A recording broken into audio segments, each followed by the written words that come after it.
देखो अपन पढ़ रहे थे, एक तो सदिश समष्टि अपन ने पढ़ी थी। देखो सदिश समष्टि की परिभाषा अपने पढ़ी थी। देखो जिसमें अपने बात की थी, देखो वी है वो तो क्या होना चाहिए, कोई भी एक नॉन एम्प्टी सेट हो सकता है। वी तो क्या होना चाहिए, एक एरिक समुच्चय होना चाहिए। देखो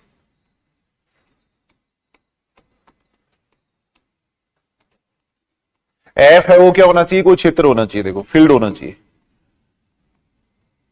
जिसकी संक्रिया मान ली अपने, मान लो प्लस और गुणा मान ली। देखो है ना, प्लस और गुणा संक्रिया है। एफ है उसकी संक्रिया मान ली अपने, प्लस और गुणा मान ली। देखो वी एक एरिक समुच्चय। देखो तब अपन यहाँ पे दो संक्रिया डिफाइन करते हैं, एक तो सदिश योग डिफाइन करते हैं। देखो सदिश योग का मतलब क्या होता है भाई, वी के अवयव की अगर वी के अवयव से करवाएं तो वापिस वी का अवयव आना चाहिए। देखो तब अपन कहेंगे कि सदिश योग संक्रिया समवर्त है। सदिश योग का मतलब है वी के अवयव की वी के अवयव से संक्रिया, वी के अवयव की वी के अवयव से संक्रिया करवा रहे हैं, तब उसको अपन कह रहे हैं सदिश योग। एक होता है अदिश गुणा। देखो स्केलर मल्टीप्लीकेशन।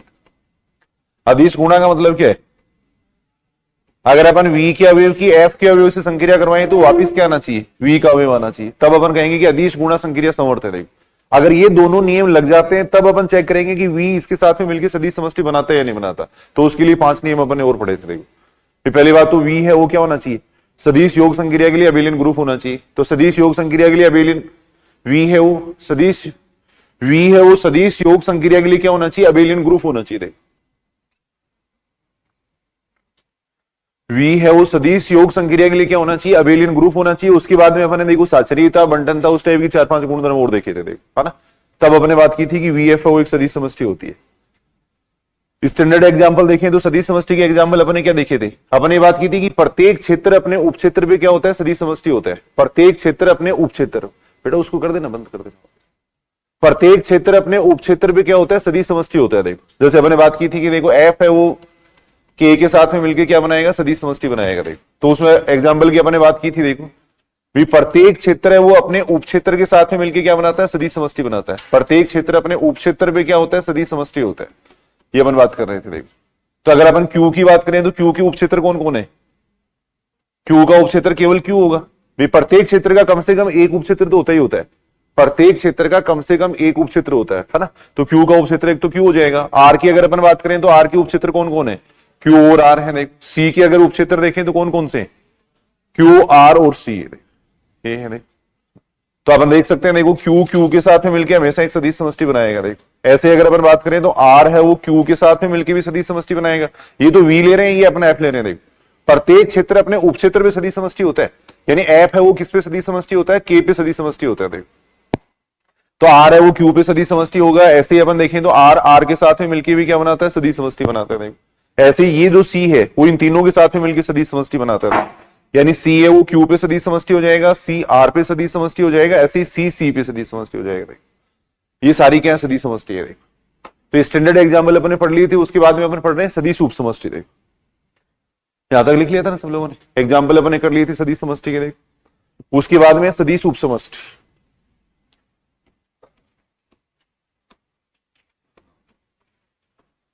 सदिश उप समष्टि, वेक्टर सब स्पेस।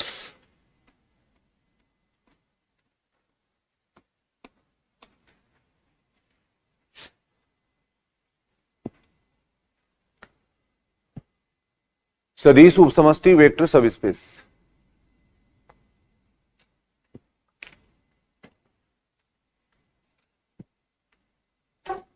देखो जैसे ग्रुप के लिए उपग्रुप होता है ना, ग्रुप के लिए उपग्रुप होता है, वलय के लिए उपवलय होता है, क्षेत्र के लिए उपक्षेत्र होता है, वैसे ही सदिश समष्टि के लिए क्या होती है, सदिश उप समष्टि होती है। सेम ही बात है। ग्रुप के लिए उपग्रुप होता है, पढ़ते हैं ना अपन डेफिनेशन। जी जी मान लो जैसे कोई ग्रुप है तो एच है वो क्या कहलाता है, जी का उपग्रुप कहलाता है। यदि एच खुद जी की संक्रिया के लिए क्या होना चाहिए, ग्रुप होना चाहिए। एच क्या कहलाता है, देखो एच जी का उपग्रुप कहलाता है यदि एच जी का एरिक्त उप समुच्चय और एच खुद क्या होना चाहिए, जी की संक्रिया के लिए ग्रुप होना चाहिए। देखो तब एच को अपन क्या कह देते हैं, जी का सब ग्रुप कर देते हैं। तो वैसे ही सदिश समष्टि है उसके लिए क्या होती है, उप समष्टि होती है। तो एक डेफिनेशन लिख लेना, देखो सदिश उप समष्टि की, एरिक्त उप समुच्चय डब्ल्यू, एरिक्त उप समुच्चय डब्ल्यू सदिश समष्टि वी एफ की उप समष्टि कहलाती है। देखो सदिश समष्टि VF की उपसमष्टि कहलाती है।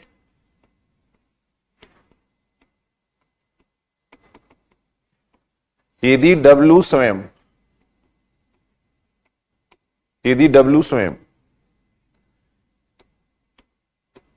V के सदिश योग व अदिश गुण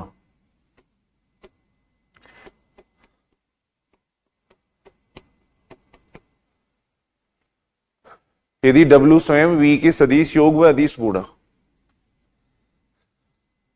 के सापेक्ष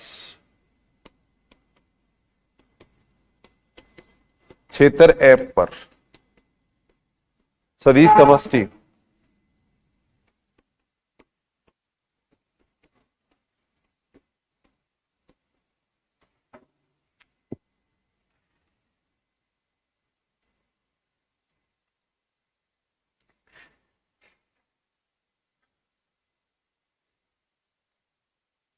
लिख लो, देखो ये परिभाषा लिखो एक बार।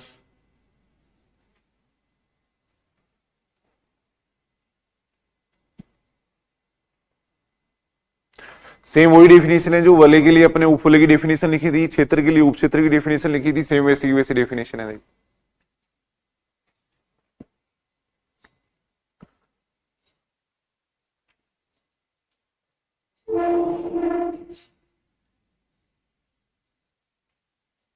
थोड़ा सा जल्दी लिख लेना, देखो लिख लो इसको एक बार।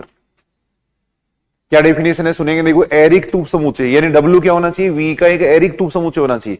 W क्या होना चाहिए, V का सबसे पहली बात तो क्या होना चाहिए, नॉन इंपॉर्टिव सबसेट होना चाहिए। तो W V का एरिक्त उप समुच्चय है, वो एक क्या कहलाएगी, V की उपसमष्टि कहलाएगी। यदि W खुद क्या होना चाहिए, V के सदिश योग एवं अदिश गुणा के सापेक्ष क्या होना चाहिए, क्षेत्र F पे सदिश समष्टि होना चाहिए। यानी W खुद क्या होना चाहिए, V की एक सदिश उप समष्टि होनी चाहिए। V यानी W क्या होना चाहिए, खुद एक सदिश समष्टि होना चाहिए। V की जो संज्ञा डिफाइन कर रखे हैं, V के लिए जो सदिश योग और अदिश गुणा डिफाइन कर रखा है, उसी के लिए W भी क्या होना चाहिए, एक सदिश समष्टि होना चाहिए। तब W को अपन कहेंगे V की उपसमष्टि कहेंगे। देखो बात समझ रहे हो क्या, तब W क्या कहलाता है, V की उपसमष्टि कहलाता है। प्रत्येक सदिश की कम से कम दो उपसमष्टि होती है। देखो प्रत्येक सदिश समष्टि की कम से कम दो उपसमष्टि होती है। देखेंगे अभी अपन एग्जाम्पल।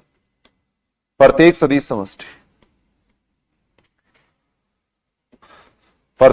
समष्टि VF कि कम से कम दो उपसमष्टि होती है। नहीं, कम से कम दो उपसमष्टि होती है।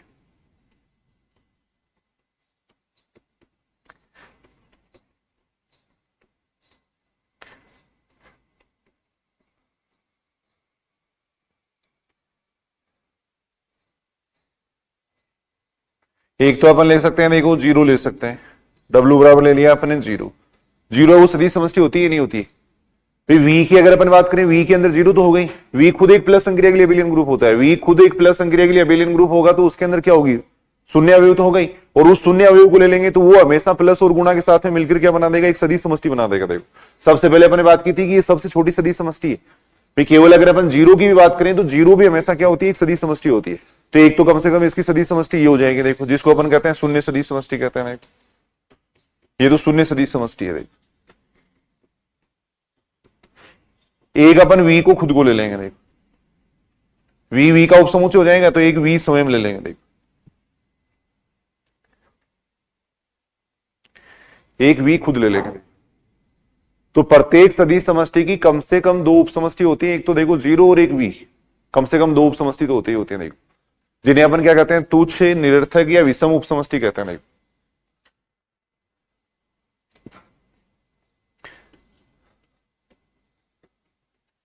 जिन्हें तुच्छ या निरर्थक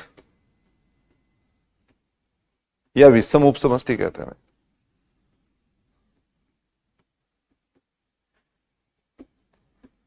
इम्प्रॉपर सबस्पेस,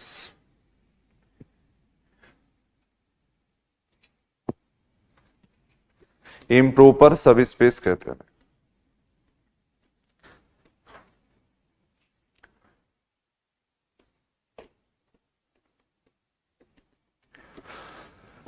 प्रत्येक सदिश समष्टि की कम से कम दो उपसमष्टि होती है। एक तो जीरो ले लेंगे, एक V को खुद को ले लेंगे। देखो जिन्हें अपन कहेंगे तुच्छ या निरर्थक या विषम उपसमष्टि। देखो इसके अलावा जो उपसमष्टि होती है वो क्या कहलाती है, उचित उपसमष्टि कहलाती है। देखो एग्जाम्पल अभी देख रहे हैं अपन।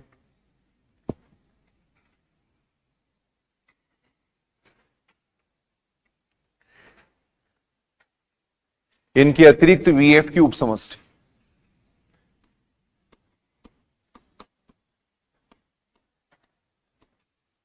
इनके अतिरिक्त वीएफ की उपसमष्टि,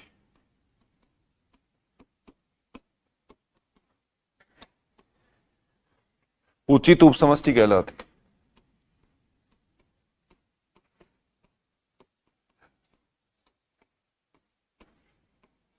उचित का मतलब हो गया प्रॉपर।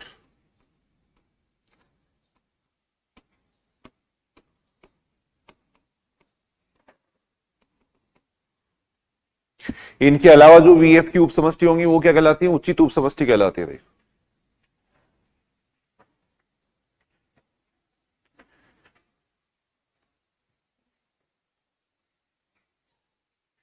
यानी प्रत्येक सदी समष्टि की कम से कम दो उपसमष्टि होंगी, एक तो जीरो ले लेंगे, एक खुद को ले लेंगे। इनके अलावा जो उपसमष्टि होंगी वो क्या कहलाती है? उचित उपसमष्टि कहलाती है। एग्जाम्पल अपन देख रहे हैं, देखो जैसे एक कोई भी एग्जाम्पल मान लो, अपन स्टैंडर्ड एग्जाम्पल ले लिया, मान लो अभी अपन बात कर रहे थे कि सी आर है वो एक सदी समष्टि है। देखो ये अपन ये बात जानते हैं कि सी और आर दोनों मिलकर सदी समष्टि बनाएंगे या नहीं बनाएंगे? फिर सीधी सी बात है, देखो सी क्या होना चाहिए? प्लस संक्रिया के लिए अबेलियन ग्रुप होना चाहिए। ये तो वी हो गया, ये एफ हो गया। बाहर की तरफ जो लिखेंगे वो तो वी होता है, ये एफ होता है। अब ये क्या, देखो प्लस संक्रिया के लिए अबेलियन ग्रुप है, तो सदिश योग संक्रिया तो इसमें समर्थ हो ही जाएगी। अदिश गुणा का मतलब एक एलिमेंट इसका लें, एक एलिमेंट इसका लें, तो दोनों का गुणा किसमें आना चाहिए? इसमें आना चाहिए, और आ जाएगा। देखो कोई भी एलिमेंट ले लो, तो यहां से 1 प्लस आयोटा ले लिया, यहां से अपन ने 5 ले लिया, दोनों का गुणा करेंगे, 5 प्लस 5 आयोटा आएगा, वो इसके अंदर आएगा। देखो लास्ट क्लास में कितने लोग नहीं आए थे? ये सब जान रहे होंगे। 20 सदी समष्टि उप समष्टि इनकी बात कर चुके हैं अपन, ये थोड़ा सा काम आएगा अपने पास। तो सी आर है वो एक सदी समष्टि है। देखो सी आर है वो क्या, एक सदी समष्टि है। देखो अब इसकी अगर अपन उपसमष्टि लिखें तो क्या क्या लिख सकते हैं? देखो इसकी उपसमष्टि, सी आर है वो एक सदी समष्टि, इसकी उपसमष्टि क्या क्या लिख सकते हैं? देखो एक तो अपन जानते हैं, देखो कम से कम हो जाएगी, जीरो हो जाएगी। देखो ये हो जाएगी। प्रत्येक सदी समष्टि की कम से कम दो उपसमष्टि तो होती है। देखो एक तो जीरो हो जाएगी, एक हो जाएगी खुद हो जाएगी। देखो एक सी को स्वयं को ले लेंगे, देखो ये हो जाएगी। इनको तो अपन क्या क्या कहते हैं? देखो विषम उपसमष्टि, ये तो है विषम उपसमष्टि। देखो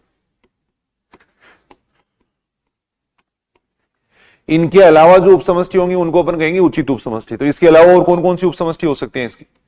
इसकी बात कर रहे हैं, बस सी की बात कर रहे हैं। देखो तो सी के ऐसे कौन कौन से उपसमुच्चय हैं जो खुद आर के साथ में मिलकर सदी समष्टि बना सकते हैं? है? यानी ऐसे ऐसे सी के ऐसे उपसमुच्चय बताओ जो आर के साथ में मिलकर खुद उपसमष्टि बना सकते हैं। देखो तो अपन ले सकते हैं जनरली, अगर अपन देखें तो आर ले सकते हैं। नहीं आर आर के साथ में मिलकर सदी समष्टि बना देगा, आर आर के साथ में मिलकर क्या बनाएगा? सदी समष्टि बनाएगा। क्यू क्यू ले सकते हैं क्या? क्यू है वो आर के साथ में मिलकर सदी समष्टि बना देगा क्या? देखो क्यू आर के साथ में मिलकर सदी समष्टि नहीं बनाएगा। सदी समष्टि क्यों नहीं बनाएगा? क्योंकि एक एलिमेंट इसका लें, एक एलिमेंट इसका लें, तो दोनों का गुणा इसमें आना चाहिए। अब इसका एलिमेंट सपोज अपन ने 2 ले लिया, इसका एलिमेंट अपन ने √3 ले लिया, दोनों का गुणा करेंगे कितना आएगा? 2 √3। अब 2 √3 इसके अंदर थोड़ी आ जाएगा, नहीं आएगा। देखो 2 √3 इसके अंदर नहीं आएगा। देखो तो इसका मतलब अपन देख रहे हैं, देखो क्यू है वो आर के साथ में मिलकर सदी समष्टि नहीं बनाएगा, ये खुद भी एक सदी समष्टि होनी चाहिए। अब क्यू आर के साथ में खुद सदी समष्टि नहीं बना रहा है, तो इसका मतलब उपसमष्टि भी नहीं होगा। देखो तो इसकी उपसमष्टि अपन क्या ले सकते हैं? आर ले सकते हैं। देखो जिसको अपन कहेंगे उचित उपसमष्टि। देखो जो कि क्या कहलाएगी? उचित उपसमष्टि कहलाएगी। देखो अब उपसमष्टि चेक करने के लिए अपने पास सीधी सीधी कंडीशन है। देखो उपसमष्टि चेक करने के लिए सीधी सीधी अपन कंडीशन है। देखो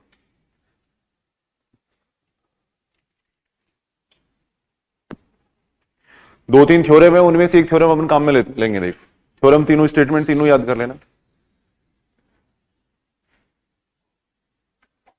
सी आर अगर अपन देखें एक सदी समष्टि है, तो कम से कम दो उपसमष्टि तो होंगी होंगी, एक तो जीरो हो जाएगा, एक सी खुद हो जाएगा। इसके अलावा जो उपसमष्टि होंगी वो उचित कहलाएंगे। देखो तो सी का उपसमुच्चय अपन ले सकते हैं, आर ले सकते हैं। देखो सी का उपसमुच्चय अपन आर ले सकते हैं। उसके बाद में नोट लगा के लिख लेना। देखो एरिक्त उपसमुच्चय डब्ल्यू, एरिक्त उपसमुच्चय डब्ल्यू सदिश समष्टि वीएफ, एरिक्त उपसमुच्चय डब्ल्यू सदिश समष्टि वीएफ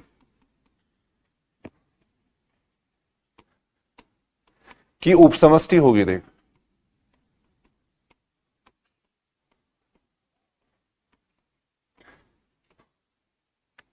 थ्योरम है, जैसे अपन ये चेक करते हैं ना, सब ग्रुप चेक करते हैं, एच है वो जी का सब ग्रुप होगा कि नहीं होगा, वो कंडीशन अपन चेक करते हैं ना, वैसे ही उपसमष्टि के लिए कंडीशन है। ध्यान में, एच जी का सब ग्रुप होगा उसके लिए क्या कंडीशन होती है, एच जी का सब ग्रुप होगा उसकी क्या कंडीशन होती है, याद करो, ए अगर एच का एलिमेंट है, बी अगर एच का एलिमेंट है, तो ए बी इनवर्स भी किस में आना चाहिए, एच में आना चाहिए, ऐसे कहते हैं ना अपन। तो वैसे ही उपसमष्टि की कंडीशन होती है, देखो वैसे ही उपसमष्टि के लिए कंडीशन है। देखो 3 कंडीशन है, तीनों में से कोई सी भी काम में ले सकते हैं, 3 थ्योरम होती है। देखो पहली कंडीशन तो ये देखो, W1 अगर मान लो इसका एलिमेंट है, देखो W1 अगर W का एलिमेंट है, W2 अगर W का एलिमेंट है, तो W1 माइनस W2 है वो भी क्या आना चाहिए, W का एलिमेंट आना चाहिए। फिर अगर अल्फा मान लो F का एलिमेंट है, देखो W अगर मान लो W का एलिमेंट है, या W1 मान लो W का एलिमेंट है, तो अल्फा डॉट W1 है वो भी क्या होना चाहिए, W का एलिमेंट होना चाहिए। देखो एक तो ये कंडीशन होती है। देखो यानी अगर अपने को ये चेक करना है कि W V की उपसमष्टि है या नहीं, तो अपन इससे चेक कर सकते हैं। देखो यानी W के 2 एलिमेंट ले लो, उनका अगर माइनस संक्रिया करवाएं तो वो भी वापस क्या आना चाहिए, W का एलिमेंट आना चाहिए। देखो एक अगर एलिमेंट अपन F का लें, एक एलिमेंट अगर W का लें, तो दोनों की संक्रिया करवाने पर क्या आना चाहिए, W का एलिमेंट आना चाहिए। दोनों का अगर अदिश गुणा करवाएं तो वापस W का एलिमेंट आना चाहिए। देखो अगर ऐसा आता है तब W को अपन क्या कह सकते हैं, V की उपसमष्टि कह सकते हैं। अब इनमें ज्यादा डिटेल में नहीं जा रहे हैं, तो कंडीशन है। हम मान लो पूछ सकते हैं ऐसी कोई कंडीशन कि W अगर V की उपसमष्टि है तो निम्न में से कौन सी बात सही है, तो कंडीशन जरूर याद कर लेना। देखो सेकंड कंडीशन ये है, देखो सेकंड कंडीशन ये है, देखो अगर W1 मान लो W का एलिमेंट है, W2 अगर W का एलिमेंट है, तो इनका जो सदिश योग है ना वो भी क्या आना चाहिए, इसके अंदर ही आना चाहिए। देखो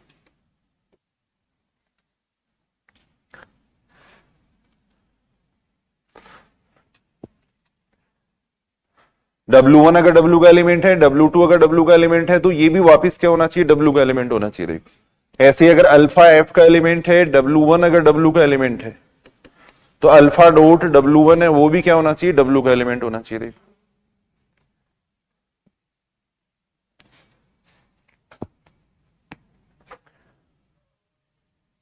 ये भी कंडीशन होती है। देखो तीसरी कंडीशन जो अपन काम में लेंगे, देखो वो ये जिसे क्वेश्चन करेंगे अभी अपन। देखो अल्फा बीटा अगर F का एलिमेंट है, देखो अल्फा बीटा अगर F का एलिमेंट है, W1 और W2 अगर W का एलिमेंट है, देखो तब alpha dot W1 plus beta dot W, ये भी वापिस क्या आना चाहिए, W का एलिमेंट आना चाहिए। देखो अल्फा बीटा अगर F का एलिमेंट है, W1 W2 अगर W का एलिमेंट है, तो alpha dot W1 plus beta dot W2 भी क्या होना चाहिए, W का एलिमेंट होना चाहिए। तब W को कहेंगे V की उपसमष्टि। देखो इससे क्वेश्चन करेंगे अपन, कहने का मतलब है इससे क्वेश्चन करेंगे। देखो वैसे तीनों ही बात सही है, मान लो ऑप्शन में अगर ये तीनों कंडीशन दी हुई तो तीनों सही है। देखो एरिक टू समुच्चय W V की उपसमष्टि होगा, कब होगा, ये कंडीशन भी ठीक है, ये भी ठीक है, इसको इससे अपन चेक करेंगे। देखो अगर W को V की उपसमष्टि चेक करना है तो अल्फा और बीटा तो दोनों F के एलिमेंट ले लो, W1 W2 W के एलिमेंट ले लो, फिर इसका मान निकालो। देखो अगर ये मान वापस W में आ जाता है तब W को अपन क्या कह सकते हैं, V की उपसमष्टि कह सकते हैं। पहली बात तो W क्या होना चाहिए, V का एरिक टू समुच्चय होना चाहिए, फिर W V का नॉन इंपटी सबसेट होना चाहिए, और फिर ये कंडीशन सेटिस्फाई करना चाहिए। देखो अगर अल्फा बीटा अपन F के एलिमेंट लें, W1 W2 अगर W के एलिमेंट लें, तो इसका जो मान आता है वो किस में आना चाहिए, वापस W में आना चाहिए। देखो बात समझ रहे हो कि देखो अल्फा को W1 से गुणा कर देंगे, बीटा को W2 से गुणा कर देंगे, दोनों को जोड़ देंगे। देखो यहाँ सदिश योग का मतलब वही सामान्य योग भी हो सकता है, कैसा भी हो सकता है। देखो तो इसका जो मान है वो वापस किस में आना चाहिए, W में आना चाहिए। देखो तब W को अपन कहेंगे V की उपसमष्टि कहेंगे। देखो इस कंडीशन को याद करो, इसी से क्वेश्चन करने वाले हैं अपन सारे। अगर अल्फा बीटा F का एलिमेंट है, W1 W2 अगर W का एलिमेंट है, सदिश उपसमष्टि वो आसान है, उसमें वैसा नहीं है कि सदिश समष्टि में चेक किया था अपन, बस केवल एक कंडीशन ये चेक करनी है अपने को। देखो अगर ये कंडीशन सेटिस्फाई हो जाती है तो W क्या हो जाएगी, V की उपसमष्टि हो जाएगी। देखो अगर ये कंडीशन सेटिस्फाई हो जाएगी तो W V की उपसमष्टि हो जाएगी। देखो जैसे देखो अपन एग्जांपल देख रहे हैं कुछ,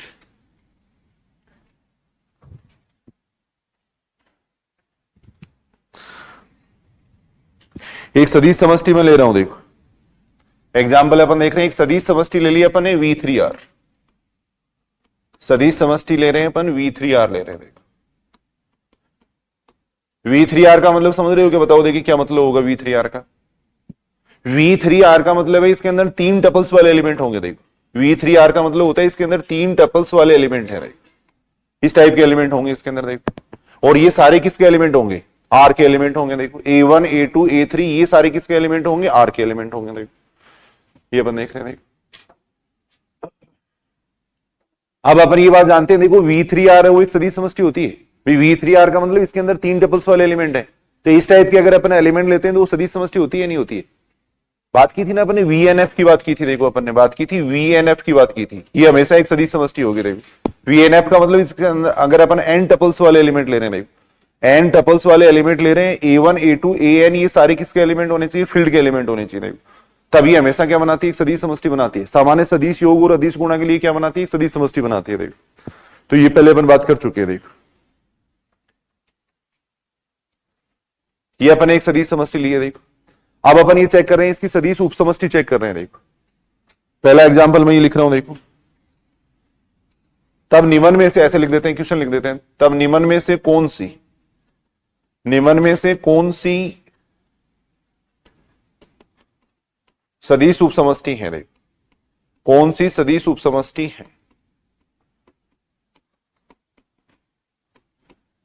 कौन सी सदिश उपसमष्टि है। देखो पहला एग्जांपल अपन ये ले रहे हैं, देखो W बराबर अपन ये ले लिया। देखो W के अंदर अपन इस टाइप के एलिमेंट ले रहे हैं। देखो ये बिल्कुल आसान रहेगा भाई, समझना। देखो इधर W के अंदर अपन A1 A2 A3 टाइप के एलिमेंट ले रहे हैं, ताकि A1 plus A2 plus A3 बराबर 0 हो। देखो ये 0। देखो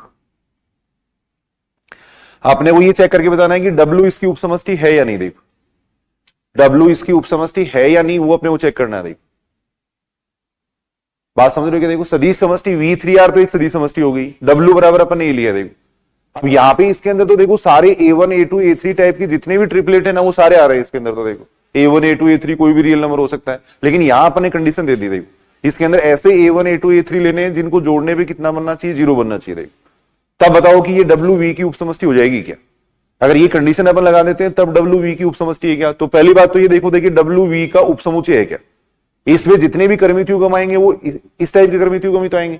यहां तो अपन कह रहे हैं कि A1 A2 A3 कोई भी रियल नंबर हो सकता है। अब जैसे इसके अंदर अगर अपन देखें तो कौन सा कर्मित युग्म आ सकता है, अपन ने जो कंडीशन लगा रखी है उसके अंदर, उसके अनुसार इसमें जो कर्मित युग्म आएगा वो 1 -1 0 आ सकता है। देखो तीनों को जोड़ने पे 0 बनना चाहिए, तीनों को जोड़ने पे 0 बनना चाहिए, तो ये कर्मित युग्म इसमें आ सकता है। देखो अब ये इसका सबसेट ही तो हो गया भाई। इसके अंदर भी ऐसे कर्मित युग्म आएंगे, इसके अंदर कर्मित युग्म होने के लिए क्या होना चाहिए, तीनों रियल नंबर होने चाहिए, तो तीनों रियल नंबर है। देखो तो पहली बात तो अपन ये कह सकते हैं कि W क्या है, V3R का उपसमुच्चय है। देखो यहां अपन ये कह सकते हैं कि W V3R का उपसमुच्चय है। देखो W V3R का उपसमुच्चय है। देखो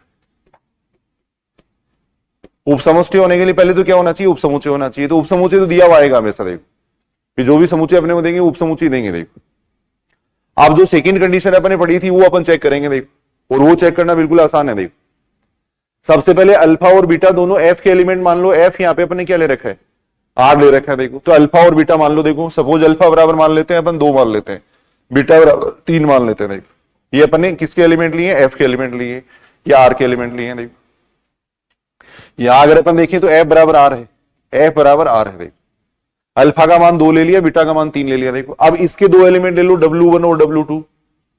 W1 और W2 इसके एलिमेंट लेंगे, क्या ले सकते हैं बताओ, W1 बराबर ऐसे 3 मान मानो जिनको, जो इस कंडीशन को सेटिस्फाई करे। देखो क्या क्या मान ले सकते हैं, 1 -1 0 ले सकते हैं। ये ले सकते हैं। W2 बराबर क्या ले सकते हैं, 1 0 -1 ले सकते हैं। देखो ये अपने एलिमेंट लिए किसके, W के। देखो ये एलिमेंट ले लिए अपने W के। देखो अपने को ये चेक करके बताना है कि W V3R की उपसमष्टि है या नहीं। देखो बात समझ रहे हो क्या। देखो अल्फा और बीटा मैंने F के एलिमेंट ले लिए, W1 और W2 मैंने W के एलिमेंट ले लिए। अब इसका मान निकालो, जो कंडीशन अभी अपने पढ़ी थी। देखो अभी जो अपने कंडीशन पढ़ी थी उसका मान निकालो। देखो alpha dot W1 plus beta dot W2, इसका मान अपन निकाल रहे हैं। देखो अब यहां पे सदिश योग और ये सामान्य योग और गुणा ही होते हैं। देखो अल्फा का मान देखें तो अल्फा का मान कितना है, यहाँ पे 2 हो गया, बीच में गुणा आ जाएगा, सामान्य गुणा आएगा। W1 का मान कितना है, 1 -1 0 हो गया। देखो प्लस की जगह प्लस लिख दिया मैंने। देखो बीटा का मान कितना है, 3, बीटा का मान 3 हो गया।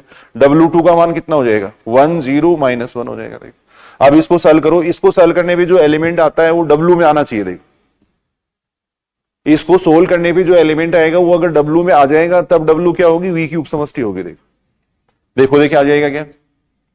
अगर इसको सॉल्व करेंगे तो गुणा कैसे करेंगे भाई, इनको गुणा कैसे करते हैं हम पहले बात कर चुके हैं।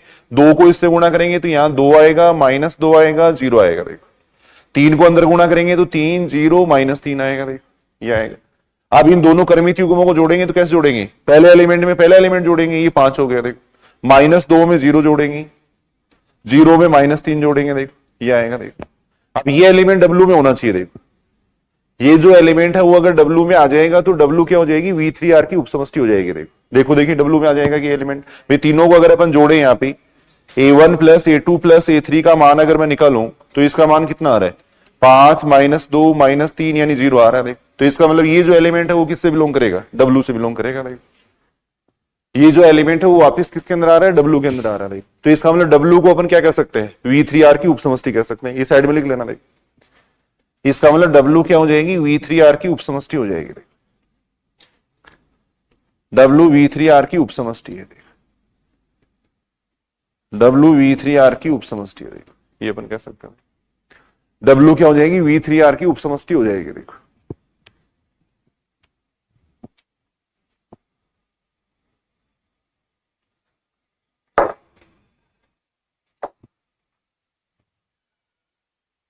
आर की उपसमष्टि होगी। देखो तो उपसमष्टि चेक करना बिल्कुल आसान है, इसमें कोई दिक्कत ही नहीं आएगी। देखो फिर कोई अपने को सदिश समष्टि की तरह जैसे 5 नियम पढ़े थे वैसे नहीं चेक करना है, सीधा सीधा अपने को अल्फा और बीटा 2 F के एलिमेंट लेने हैं, W1 और W2 इसके एलिमेंट लेने हैं, इसका मान निकालना है। देखो ये जो मान आए कोशिश ये करनी है कि ये मान इसके अंदर नहीं आए, ऐसे एलिमेंट लेने की कोशिश करो।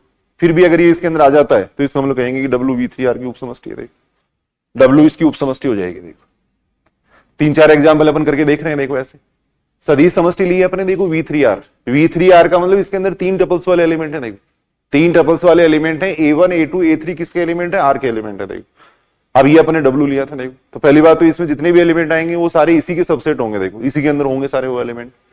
भाई यहाँ पे अपने कोई कंडीशन दे दी, फिर अपने चेक किया। देखो सेकंड एग्जांपल अपन देख रहे हैं। देखो सेकंड एग्जांपल अपन देख रहे हैं। देखो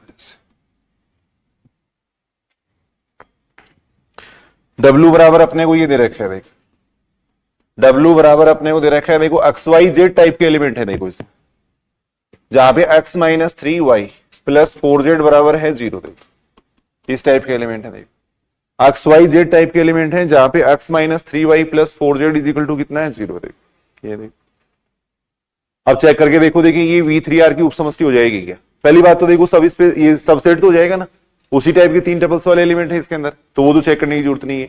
सीधा सीधा तरीका है। देखो अल्फा का मान ले लो 2, सेम तरीका रहेगा, अल्फा बराबर 2 ले लो, बीटा बराबर 3 ले लो। देखो ये तो एलिमेंट ले लिया अपने किसके, आर के। देखो अब 2 एलिमेंट इसके ले लो। देखो W1 और W2 2 इसके एलिमेंट मानेंगे। क्या मान सकते हैं, W1 बराबर XYZ के ऐसे मान मानो जो इस कंडीशन को सेटिस्फाई करें। देखो XYZ के ऐसे मान मानो जो इस कंडीशन को सेटिस्फाई करें। देखो क्या ले सकते हैं, x बराबर सपोज अपने 1 ले लिया, मान लो x बराबर 1 ले लो, y बराबर क्या ले लेते हैं, 2 ले लेते हैं, ये 6 आ गया। अब देखो देखिए z का कुछ मान ले सकते हैं क्या अपन, ऐसा भी ऐसे 3 मान लेने जो इसको सेटिस्फाई करे। देखो ऐसे 3 मान ले लो जो इसको सेटिस्फाई करें, कितना आएगा, इससे तो नहीं आएगा, और कुछ ले लो।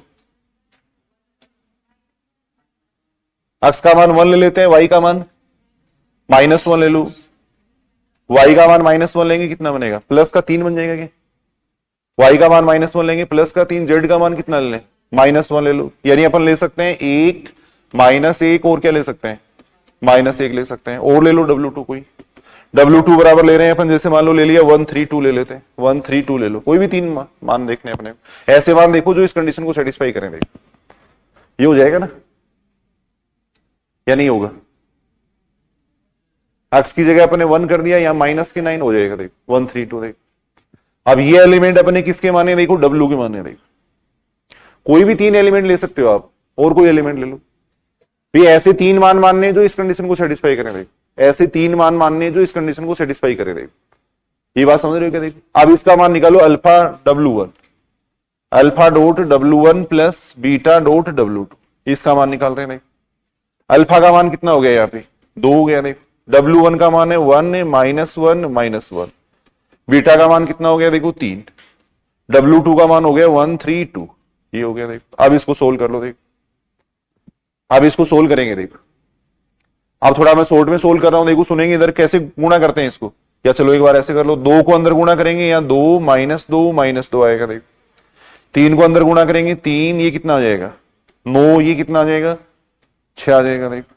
अब इन दोनों को जोड़ दो, देखो इन दोनों को जोड़ेंगे, देखो तो इन दोनों को जोड़ेंगे कितना आएगा 5 आ जाएगा, फिर कितना आ जाएगा 7 आ जाएगा, फिर कितना आ जाएगा 4 आ जाएगा, देखो। अब ये देखो, देखिए ये एलिमेंट उसके अंदर आ रहा है क्या, ये एलिमेंट W के अंदर आ जाएगा क्या, देखो इसका मान निकाल के देख लो, जोड़ा तो सही है क्या मैंने, x - 3y + 4z का मान निकाल के देख लेंगे, इस साइड में देख लेना, देखो x की जगह मैं कर रहा हूं 5, y की जगह अगर मैं 7 करूंगा तो 21, z की जगह अगर अपन 4 करेंगे तो 16, 0 आ रहा है ना, आ रहा है। तो इसका मतलब ये जो एलिमेंट आएगा वो वापिस किस में आ रहा है, देखो W के अंदर आ रहा है, ये जो एलिमेंट आ रहा है वो वापिस किसके अंदर आ रहा है, W के अंदर आ रहा है। और कोई भी एलिमेंट लेके चेक कर सकते हो आप, कोई भी एलिमेंट लेके चेक कर सकते हो, देखो तो इसका मतलब अपन देख रहे हैं कि W क्या हो जाएगी, V3R की उपसमष्टि हो जाएगी, देखो W V3R की उपसमष्टि है, देखो उपसमष्टि चेक करना बिल्कुल आसान है, देखो और उपसमष्टि का ही क्वेश्चन पूछा जाता है ज्यादातर। V3R एक सदिश समष्टि दे देंगे, फिर 4 ऑप्शन दे देंगे, पूछेंगे कि निम्न में से कौन सी उपसमष्टि है, देखो तो यहां अपन देख रहे हैं, देखो जो भी समुच्चय दिया गया है उसके 2 एलिमेंट ले लेंगे W1 और W2, देखो फिर इसका मान निकाल के देखेंगे, देखो अल्फा W1 + बीटा W2 का मान निकालेंगे, ये जो मान आता है वो वापिस W में आना चाहिए, देखो अगर ये मान वापिस W में आएगा तब V3R की उपसमष्टि हो जाएगी, देखो कुछ एग्जाम्पल अपन देख रहे हैं, देखो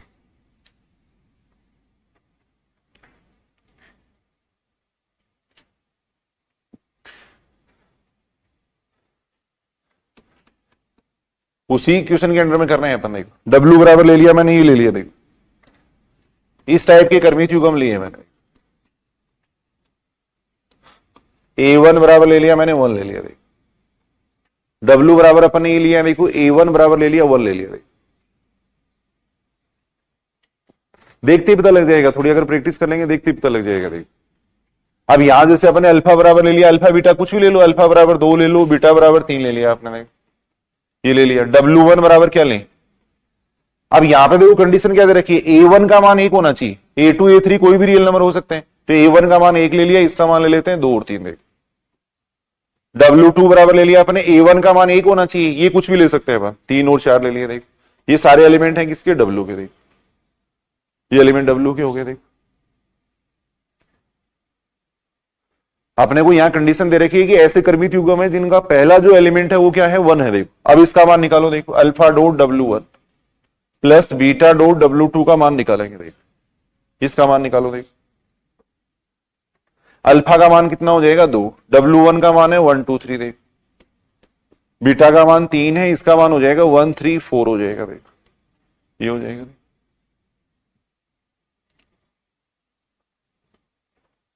ये आएगा, देखो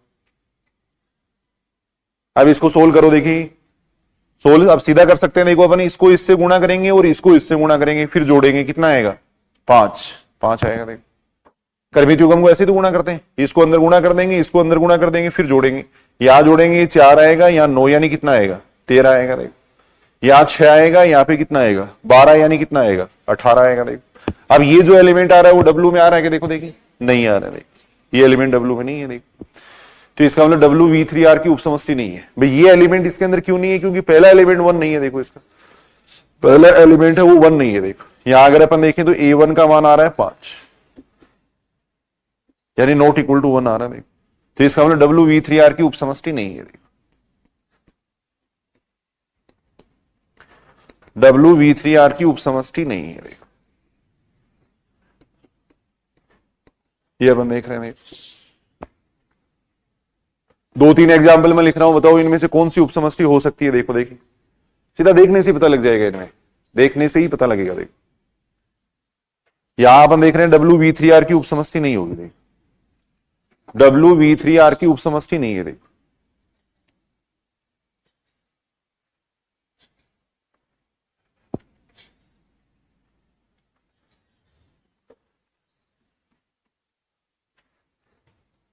W बराबर मैंने ये ले लिया, देखो A1 A2 A3,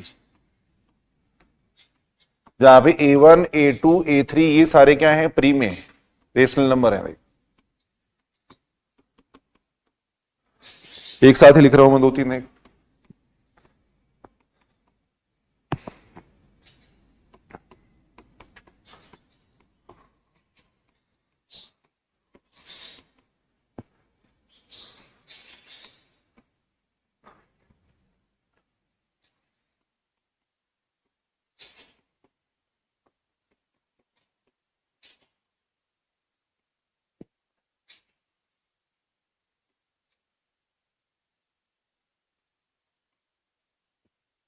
ये अपन ने ले लिया। देखो अब यहां देखो कोशिश ऐसी करनी है, जरूरी नहीं कि आप अल्फा बराबर 2 बीटा बराबर 3 लो। कोशिश ये करनी है कि W(V3R) की उपसमष्टि नहीं आए। ऐसी अपने को संख्या मिल सकती है क्या, जैसे अपन समुच्चय में उनमें पढ़ रहे थे भाई। कोशिश ये करो कि ये उपसमष्टि नहीं आए, फिर भी अगर उपसमष्टि आती है तब कहेंगे कि हाँ ठीक है ये बात उपसमष्टि है। देखो सामान्य संख्या ले लोगे तो फिर तो आ जाएगी उपसमष्टि। देखो अब फर्स्ट को अगर अपन इसको फोर्थ को चेक करें, देखो फोर्थ को चेक कर रहे हैं अपन, फोर्थ को अगर अपन चेक करें, देखो अब आप बताओ इनमें से कौन कौन सी उपसमष्टि हो सकती है, देखने से बताओ। देखिए पहली होगी या नहीं होगी, नहीं होगी। सेकंड चेक कर लेंगे, अभी होगी शायद। ये इसको आगे वाली को देखो, देखिए A1 A2 greater than equal to 0। मान लो अल्फा का मान आपने -1 ले लिया, अल्फा और बीटा दोनों तो अपना आर के एलिमेंट ले रहे हैं ना, अल्फा और बीटा दोनों अपना आर के एलिमेंट ले रहे हैं। सपोज आपने अल्फा बराबर -1 ले लिया, तो फिर ये कंडीशन कैसे सेटिस्फाई होगी, तो ये भी नहीं होगी। देखो देखने से पता लग जाएगा। यहां जैसे आपने अल्फा का मान ले लिया, √3 ले लिया, अल्फा और बीटा तो अपन फील्ड के एलिमेंट ले रहे हैं, अल्फा का मान सपोज आपने √3 ले लिया, फिर ये कैसे आएंगी प्री में। देखो तो कोशिश ये करनी है कि प्री में नहीं आए, कोशिश ये करनी है कि उपसमष्टि नहीं आए, फिर भी अगर उपसमष्टि आ रही है तब अपन देखेंगे। देखो तो फर्स्ट फोर्थ को चेक करने के लिए आप अल्फा बराबर तो ले लो, मान लो 2 ले लो, या √2 ले लो। अल्फा बराबर √2 ले रहा हूं मैं, बीटा बराबर √3 ले रहा हूं। लेने अपने को आर की एलिमेंट है, लेने अपने को आर के एलिमेंट है। देखो अब यहां अपन प्री में का महत्व है, इसलिए अपन ऐसे एलिमेंट ले रहे हैं। देखो यहां जो बात का महत्व है वो प्री में का महत्व है, इसलिए अपन ऐसा ले रहे हैं। देखो अल्फा और बीटा अपन आर के एलिमेंट ले रहे हैं, ये ले सकते हैं। अब W1 बराबर अपन ले लेते हैं, मान लो क्या कंडीशन दे रखी है, A1 A2 A3 प्री में होने चाहिए, तो 1 2 3 ले सकते हैं इसको। W2 बराबर अपन ले लेते हैं, मान लो 3 4 5 ले लेते हैं, या कुछ भी ले लो, 1 1 1 ले लो, 1 2 3 ले लो, या कोई भी 1 -1 3 ले लिया मैंने। देख ये ले लिया। देख प्री में संख्या होनी चाहिए, ये प्री में संख्या होनी चाहिए। देख अब अगर अपन उसका मान निकालेंगे, alpha dot W1, alpha dot W1 plus beta dot W2 का, तो वापिस आ जाएगा कि देखो देखिए इसके अंदर ये मान alpha dot W1 plus beta dot W2 का मान निकालें तो आ जाएगा क्या, अल्फा का मान तो हो गया √2, W1 का मान ये हो गया, देख बीटा का मान हो गया √3, W2 का मान हो गया 1 -1 3 हो गया। देख ये हो गया। देख अब इसको अंदर गुणा करके देखो, देखिए ये बनेगा, देखो √2 प्लस √3 बनेगा। देख इसको अंदर गुणा करेंगे तो ये 2 √2 माइनस √3 बनेगा। देख इसको अंदर गुणा करेंगे तो ये बनेगा 3 √2 माइनस 3 √3, ये बनेगा। देखो अब ये जो मान आ रहा है वो देखो, देखिए उस समुच्चय के अंदर आ रहा है क्या, नहीं आ रहा है। देखो ये उसमें W में नहीं आ रहा है। तो देखने से पता लग जाएगा, देखो देखने से ही पता लग सकता है। तो इसका मतलब यहां अपन देख रहे हैं W(V3R) की उपसमष्टि नहीं है। देखो क्योंकि ये सारी एप्री में संख्या आ रही, W(V3R) की उपसमष्टि नहीं है। देखो W(V3R) की उपसमष्टि नहीं है। यहां प्रीमे का महत्व था, इसलिए अपने अल्फा और बीटा कोशिश की है एप्री में लेने की। देखो ऐसे ही सेकंड को चेक करके देखो, एक बार आगे वाले को चेक करो, फिफ्थ को देख, फिफ्थ को चेक करेंगे। देख ये सारी मेरी सब सदिश उपसमष्टि नहीं आएगी, इसको भी चेक करके देख लो एक बार। A2 बराबर A1 स्क्वायर है तो नहीं आएगा वापस उसके बराबर। शॉर्ट में अपन कर रहे हैं, देखो अल्फा बराबर ले लो, मान लो इसको चेक कर रहे हैं, अल्फा बराबर 2 ले लिया, बीटा बराबर 3 ले लिया। देखो W1 बराबर अपन ले लेते हैं। अब क्या कंडीशन है, तो यहां जैसे आप मान लो ले रहे हो, यहाँ पे 2 ले रहे हो, तो यहां क्या आएगा 4 आ जाएगा, यहां कुछ भी आ सकता है 1 आ जाएगा। देखो कंडीशन क्या दे रखी है, देखो A2 बराबर होना चाहिए किसके, A1 के स्क्वायर के। देखो A2 बराबर होना चाहिए A1 स्क्वायर के, तो A1 का मान मैंने 2 ले लिया, तो यहां कितना आ जाएगा 4। अब यहां कुछ भी लिख सकते हैं अपन, यही तो लिखेंगे, यही तो दे रखा है अपने को। देखो A1 A2 A3 टाइप के एलिमेंट है, जहां A2 बराबर होना चाहिए A1 स्क्वायर के। देखो तो A1 का मान मैंने 2 लिया है, तो A2 का मान आ जाएगा 4। ये अपन कुछ भी ले सकते हैं। देखो ऐसे W2 की बात करें तो देखो W2 यहां मान लो आपने 3 ले लिया, तो यहां कितना आएगा 9 आ जाएगा। यहां कुछ भी ले सकते हो, 2 ले सकते हो। देखो ये एलिमेंट ले लिया अपने किसके, W के। देखो ये एलिमेंट लिए अपने W के। देखो अब अगर अपन इसका मान निकालें, देखो alpha dot W1 plus beta dot W2 का मान अगर निकालते हैं तो कितना आ जाएगा? अल्फा W1 का मान हो गया, ये हो गया देखो, बीटा का मान हो गया कितना 3, W2 का मान हो गया 392, ये हो गया देखो, ये हो गया देखो। अब इसको सोल्व कर लो, देखिए ये 4 बनेगा और ये 9 यानी 13 बनेगा देखो, ये 8 और ये 27 यानी कितना आ जाएगा?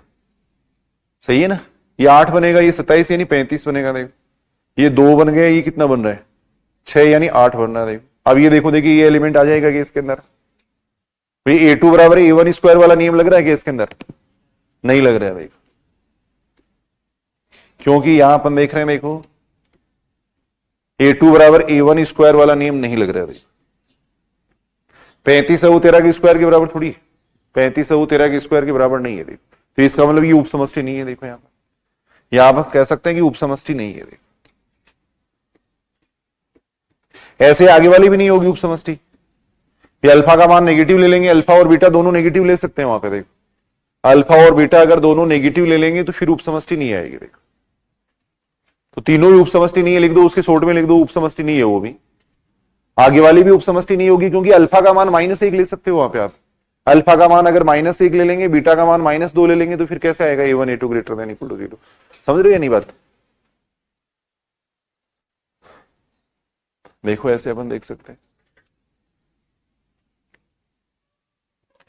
मान लो आपने अल्फा का मान ले लिया -1, बीटा का मान ले लिया -2, W1 का मान ले लिया आपने A1 A2 greater than equal to 0 होने चाहिए, तो 1 2 3 ले लो, W2 ले लिया आपने, मान लो 2 3 4 ले लिया, ये ले लिया देखो। अब इसका मान निकाल के देखो, देखिए आ जाएगा क्या? W1 ग्रेटर ये ले सकते हैं ना अपन, 1 2 3 ले सकते हैं, W2 2 3 4 ले सकते हैं। अब इसका मान निकालो alpha dot W1 plus beta dot W2 का मान, इसका मान निकाल के देखो, देखिए इसका मान निकाल के देख रहे हैं, देखो अल्फा का मान यहां से रखेंगे -1, W1 का मान हो गया 1 2 3, बीटा का मान है -2, W2 का मान हो गया 2 3 4, ये देखो अल्फा और बीटा अपन नेगेटिव ले सकते हैं क्योंकि आर के एलिमेंट लेने अपने को देखो। अब यहां प्लस का महत्व है इसलिए अपने नेगेटिव एलिमेंट लेके देखें, देखो थोड़ा इस तरीके से समझना बात को। अब यहां भी अपन अल्फा और बीटा पॉजिटिव ले लेते तो क्या फर्क पड़ता, मान आ जाता उसके अंदर। कोशिश ये करनी कि इसके अंदर नहीं आए। अब यहां अपन देख रहे हैं ये -1 हो गया, ये -4 यानी कितना हो जाएगा -5, ये -2 हो गया, ये कितना हो गया -6 यानी कितना हो जाएगा -8 हो जाएगा देखो, -3 और ये -8 यानी -11 आ रहा है देखो। अब ये जो एलिमेंट है वो W से बिलोंग नहीं कर रहा है देखो, ये जो एलिमेंट है उससे बिलोंग नहीं करेगा देखो, ये अपन देख रहे हैं देखो, तो इसका मतलब ये भी उपसमष्टि नहीं होगी देखो।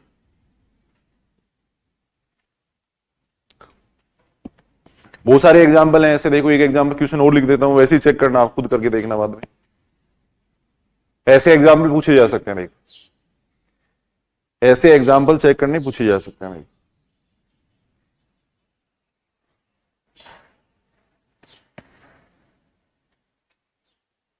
पूछा गया निम्न में से RnR की उपसमष्टि है, RnR की उपसमष्टि है देखिए, क्या मतलब होगा RnR का बताओ देखिए। RnR का मतलब है इसके अंदर n टपल्स वाले एलिमेंट है, A1 A2 AN टाइप के एलिमेंट है देखिए, जहां पे ये सारे क्या है रियल नंबर है देखिए, A1 A2 ये सारे क्या है रियल नंबर है देखिए, ये मतलब है इसका देखिए, इसके अंदर n टपल्स वाले एलिमेंट होंगे, उसको अपन R3R भी कह सकते हैं, अभी जो लिखा था ना अपन ने उसको अपन R3R भी कह सकते हैं। ये सारी बातें अपन वहां पढ़ चुके हैं पहले, थोड़ा उनको पढ़ना एक बार याद करना। देखो पहले वाली जो सदिश उपसमष्टि थी उसको अपन R3R भी लिख सकते हैं। देखो RnR का मतलब इसके अंदर n टपल्स वाले एलिमेंट है, देखो इसके अंदर n टपल्स वाले एलिमेंट है। देखो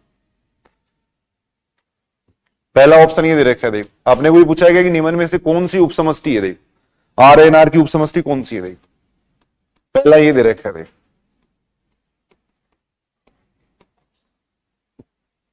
पहला अपने को ये दे रखा है, देखो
ऐसे ही 4 ऑप्शन दे रखे हैं, आपको बताना है कि कौन सी उपसमष्टि है इनमें। देखो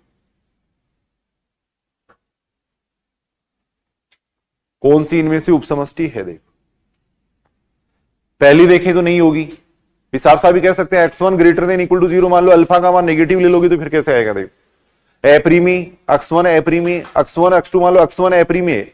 अब इसका मान अगर अपन कुछ ऐसा ले लेते हैं, मान लो भी जैसे आपने देखो बात को समझना है, यहाँ पे x1 का मान यहाँ पे ए प्रीमी दे रखा है, x1 का मान ए प्रीमी देने का मतलब ऐसा ऐसा टपल है। देखो ये इस टाइप का टपल है। देखो अब अल्फा का मान भी अगर मैं अंडर रूट 2 ले लूं तो अंडर रूट 2 को अंडर रूट 2 से गुणा करोगे तो प्रीमी बन जाएगा। फिर भाई इसका अपने को कैसा टपल दे रखा है, देखो ऐसा दे रखा है। पहला जो एलिमेंट है वो अंडर रूट 2 होना चाहिए, बाकी एलिमेंट कुछ भी हो सकते हैं। अब अल्फा का मान भी तो आप अंडर रूट 2 ले सकते हो, और अल्फा का मान अगर आपने अंडर रूट 2 ले लिया तो फिर सही नहीं आएगी बात, है ना। तो यहां पे अगर अपन देखें तो x1 ए प्रीम में ये भी सदी समष्टि नहीं होगी। देखो ये भी सदी समष्टि नहीं है, ये भी नहीं है, ये चेक करके देख लो आप लोग। थर्ड को चेक करो, देखें एक बार। फर्स्ट और सेकंड तो नहीं होंगी, नहीं होंगी, नहीं बात क्लियर है। फर्स्ट और सेकंड नहीं होंगे। देखो थर्ड को चेक करके देखो एक बार। ये अब ऐसे शॉर्ट में देखने हैं थोड़े, ऐसे नहीं x1 greater than equal to 0 वाली बात सीधी अपन देख रहे हैं। देखो थर्ड को चेक करके देख लो एक बार। थर्ड को चेक करके देख रहे हैं। देखो थर्ड को अपन चेक करके देख रहे हैं। देखो थर्ड में अगर अपन देखें तो देखो अल्फा का मान ले लेते हैं अपन 2 ले लेते हैं सपोज, बीटा का मान आपने ले लिया 3 ले लिया। देखो अल्फा बराबर 2 लिया, बीटा बराबर अपन ने 3 लिया। देखो W1 बराबर ले लेते हैं अपन। W1 बराबर अब क्या कंडीशन दे रखी है, देखो x1 और x2 बराबर होने चाहिए। यहां 1 ले लिया मैंने, यहां 1 ले लिया। देखो x3 बराबर होना चाहिए 1 प्लस x2 के, तो ये कितना आ जाएगा x3। कंडीशन क्या दे रखी है, देखो x1 बराबर x2 दे रखा है, तो इसका मतलब पहले दोनों एलिमेंट तो बराबर हो गए। x3 बराबर होना चाहिए किसकी, 1 प्लस x2 की, तो 1 प्लस x2 का मतलब कितना हो गया, 2 हो जाएगा। देखो अब आगे वाले एलिमेंट कुछ भी ले सकते हो आप, एन टपल एलिमेंट दे रखे हैं अपन। मान लो एक बार ऐसे ही कह देते हैं अपन, ऐसे एन टपल्स वाले एलिमेंट हैं इसके अंदर। देखो ये अपन देख रहे हैं। बात समझ रहे हो। देखो बात ऐसे ही अगर अपन देखिए तो मान लो W2 ले लिया आपने, W2 ले रहे हैं अपन, ये दोनों एलिमेंट तो बराबर लेने हैं। देखो अब ये कितना आ जाएगा, इसका मान 2 लिया तो ये 3 आ जाएगा, ये आ जाएगा। अब जो एलिमेंट आएगा वो इनमें आ जाएगा क्या, देखो देखिए। अब इसका मान अगर अपन निकाले alpha W1 plus beta W2 का मान, alpha W1 plus beta W2 का मान अगर अपन देखें तो ये आ जाएगा कि इसके अंदर देखो देखिए अल्फा का मान यहाँ पे 2 है, अल्फा का मान तो 2 हो गया, W1 ही है। देखो ये एलिमेंट हो गया। बीटा का मान 3 हो गया, इसका मान अगर अपन देखें तो 2 2 3 ऐसा एलिमेंट हो गया। देखो अब इसको अगर अपन सोल्व करते हैं देखो तो कितना आएगा, इसको अंदर गुणा करेंगे यहाँ 2 आएगा, ये 6 यानी कितना हो जाएगा, 8 हो जाएगा। देखो यहां अगर अपन देखें ये 2 ये 6 यानी कितना आ रहा है, 8 आ रहा है। देखो ये 4 हो जाएगा और ये कितना हो जाएगा, 9 यानी कितना हो जाएगा, 13 हो जाएगा। देखो ये एलिमेंट आएगा। अब ये एलिमेंट आ रहा है क्या, देखो देखिए इसके अंदर आ रहा है, नहीं आ रहा है। देखो क्योंकि ये जो कंडीशन है वो सेटिस्फाई कहां हो रही है भाई, ये तो x1 बराबर x2 तो ठीक है, लेकिन x3 बराबर होना चाहिए किसकी, 1 प्लस x2 के बराबर होना चाहिए। यहां अगर 9 आता तब ये सही होता। देखो अब नहीं आ रहा सीधे, तो ये भी नहीं है। देखो ये भी उपसमष्टि नहीं है। देखो ये भी उपसमष्टि नहीं होगी। देखो आगे वाले को चेक करो, देखिए उपसमष्टि है क्या।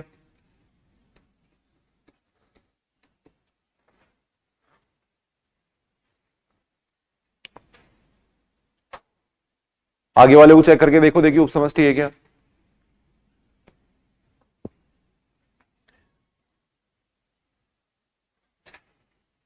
फोर्थ को अगर अपन चेक करें, देखो फोर्थ अल्फा का मान 1 ले लेते हैं, बीटा का मान 2 ले लेते हैं। देखो W1 बराबर अपन ने ले लिया। देखो W1 बराबर क्या लें, x1 बराबर अपन मान लेते हैं। देखो x1 बराबर मान लो 0 लो या कुछ भी ले लो, x1 बराबर 0 ले लो, 1 ले लो। x1 बराबर अगर अपन 1 ले लेते हैं, x2 बराबर अगर 1 ले लेते हैं तो x3 कितना आ जाएगा, ऐसे ले लो। x1 बराबर 1 ले लिया अपन ने, x2 बराबर 1 ले लिया, तो x3 कितना आ जाएगा, 3/4 आ जाएगा क्या, 3/4 आ जाएगा। आगे और एलिमेंट आ जाएंगे, यही तो आएगा। x1 बराबर अपन ने 1 ले लिया, x2 बराबर 1 ले लिया, तो ये 3 बन गए ना, तो यहां से x3 का मान आ जाएगा 3/4 आ जाएगा। 1 ले लो, 2 ले लो, कुछ भी ले लो, 2 ले लो। मान लो 2 लेंगे तो कितना आ रहा है, x1 बराबर 1 ले लिया, x2 चलो ये ले लो एक बार, और दूसरा एलिमेंट लो W2। W2 अपन ये ले रहे हैं, मान लो x1 आपने ले लिया, x1 का मान ले लेते हैं 2 ले लेते हैं, अक्ष 2 का मान 2 ले लिया, अक्ष 2 का मान ले लो, कितना लें 10, और ले लो कोई भी ले लो, 0 ले लो। इसका मान अगर अपन देखें तो कितना आएगा, है कुछ भी ले लो, अक्ष 1 बराबर अपने 2 ले लिया, अक्ष 2 बराबर 0 ले लो, तो कितना बन रहा है, इसका मान बन जाएगा 1/2 बन जाएगा, ये आ जाएगा। अब उसका मान निकाल के देख लो, ये इसको सेटिस्फाई कर रहा है या नहीं कर रहा है, कर रहा है नहीं भी सेटिस्फाई। इसका मान अगर अपन देखें x1 की जगह 2 हो गया, x2 का मान 0 हो गया, x3 का मान 1/2 हो गया, क्या दिक्कत है इसमें, कोई भी ले सकते हो आप। अब उसका मान निकाल के देख लो, देखो अब उसका मान निकाल के देखेंगे, देखो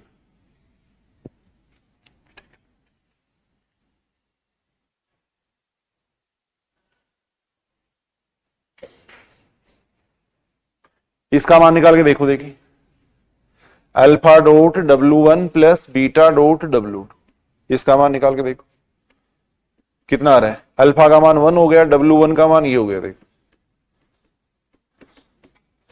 बीटा का मान अपने 2 लिया है, ये अगर देखें तो 2 0 1/2 ये आ रहा है, देखो अब इसको अगर अंदर गुणा करें, ये 1 हो गया, ये 5 हो गया, देखो यहां अगर अपन देखें 1 हो गया, ये 0 1 आ जाएगा, देखो इसको अगर अपन देखें तो ये 3/4 है, और ये कितना है, कितना आ जाएगा, ये तो 3/4 आ गया, और यहां 2 को अगर अंदर गुणा करेंगे तो 1 आ रहा है, यानी कितना आ रहा है 7/4 आ रहा है। अब देखो देखिए ये उस कंडीशन को सेटिस्फाई कर रहा है क्या, उस कंडीशन को सेटिस्फाई करना चाहिए। देखो x1 प्लस 2x2 बराबर 4x3 को सेटिस्फाई करना चाहिए, देखो x1 प्लस 2x2 बराबर 4x3 को सेटिस्फाई कर रहा है क्या, x1 का मान यहां रख दो, देखो x2 का मान यहां पे रख देंगे, देखो x3 का मान रख दो, देखो अब अगर अपन देखें तो दोनों मान बराबर आ रहे हैं, देखो तो इसका मतलब ये एलिमेंट है वो वापिस किससे बिलोंग करेगा, W से बिलोंग करेगा, देखो ये एलिमेंट वापिस W से बिलोंग करेगा। देखो बताओ, आप बताओ, कुछ बात समझ रहे हो क्या पीछे, ये सही है, बताओ बताओ, कुछ कोई ऐसी संख्या दिख रही है क्या जो जिसके लिए मान लो ये सिद्ध नहीं हो।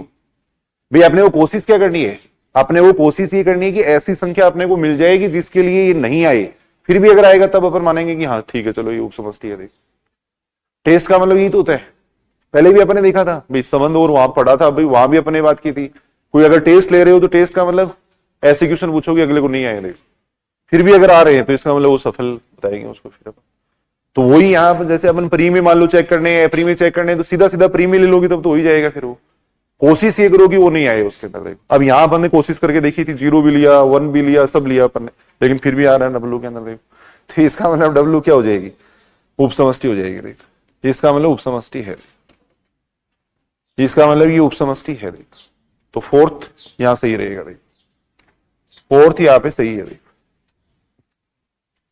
बताओ याद है, कोई बात समझ में नहीं आई हो तो देखो देखें एक बार। बेटा वो आज अपने उस पर ग्रुप पे डालता था, कल बताया था भी था मैंने क्लास में टेस्ट के लिए, 9 बजे से टेस्ट है आज सेकेंड ग्रेड का। बैठो आप, बैठ जाओ थोड़ी देर पढ़ लो, यहीं पढ़ लो बैठ के एक बार। कल डाल दिया था ना अपने क्लास में, बताया था कल क्लास में बताया था मैंने, नहीं मैंने ये कहा था कि 7 से 9 तो फर्स्ट ग्रेड की क्लास होगी और 9 से 11 टेस्ट होगा सेकंड ग्रेड। और ग्रुप भी ज्वाइन करो, आधार क्लासेज वाला जो है ना, आज बता देंगे। बैठो आज तो कोई बात, टेस्ट देके देखना आप भी। यहां पर देख रहे हैं ये कितना आ जाएगा, देखो इसकी अपन बात कर रहे हैं तो उपसमष्टि हो जाएगा। देखो ये उपसमष्टि हो जाएगा। देखो और एग्जाम्पल अपन देख सकते हैं, देखो कुछ एग्जाम्पल अपन देख रहे हैं। देखो V बराबर अपन ने ये ले लिया, देखो V लिया अपन ने, देखो संपूर्ण वास्तविक फलनों का समुच्चय लिया। देखो V लिया अपन ने संपूर्ण वास्तविक फलनों का समुच्चय लिया। देखो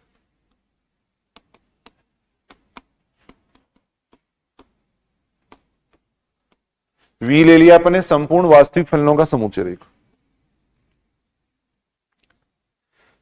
फील्ड ले रहे हैं वो अपन R ले रहे हैं। देखो F बराबर ले लिया अपन ने, R ले लिया। देखो तब अपन ये बात जानते हैं, देखो V और F दोनों मिलकर सदिश समष्टि बनाएंगे या नहीं बनाएंगे, बात कर चुके हैं अपन। देखो जितने भी फलन होते हैं ना वो सारे मिलकर इसके ऊपर सदिश समष्टि बनाते हैं। देखो तब VF क्या होगी, एक सदिश समष्टि होगी। देखो VF है वो सदिश समष्टि है। देखो फलनों के योग और गुणा के लिए सदिश समष्टि हो जाएगी। देखो तब वी एफ है वो क्या हो जाएगी, एक सदिश समष्टि हो जाएगी। देखो अब अपन ये चेक कर रहे हैं कि निम्न में से कौन कौन सी इसकी उपसमष्टि है। देखो तब अपने को ये पूछा गया, क्वेश्चन टाइप ही मैं लिख देता हूं। देखो तब अपने को ये पूछा गया कि वी एफ की उपसमष्टि नहीं है, ये पूछा गया। देखो वी एफ की उपसमष्टि कौन सी नहीं है, ये पूछा गया। देखो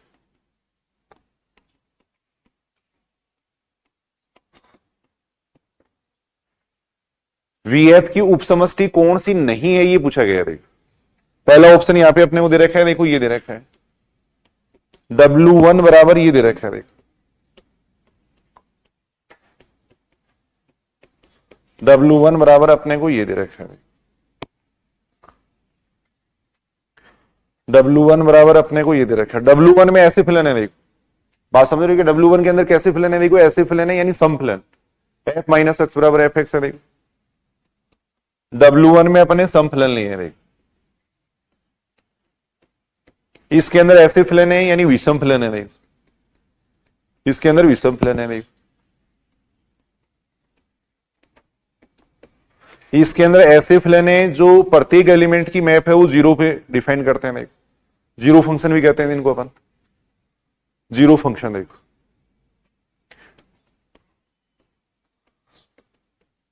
इसके अंदर देखो इस टाइप के एलिमेंट है जो प्रत्येक एलिमेंट की इमेज डिफाइन करते हैं वन पे। देखो इसमें जीरो फंक्शन है, इसमें इस टाइप के फंक्शन है। देखो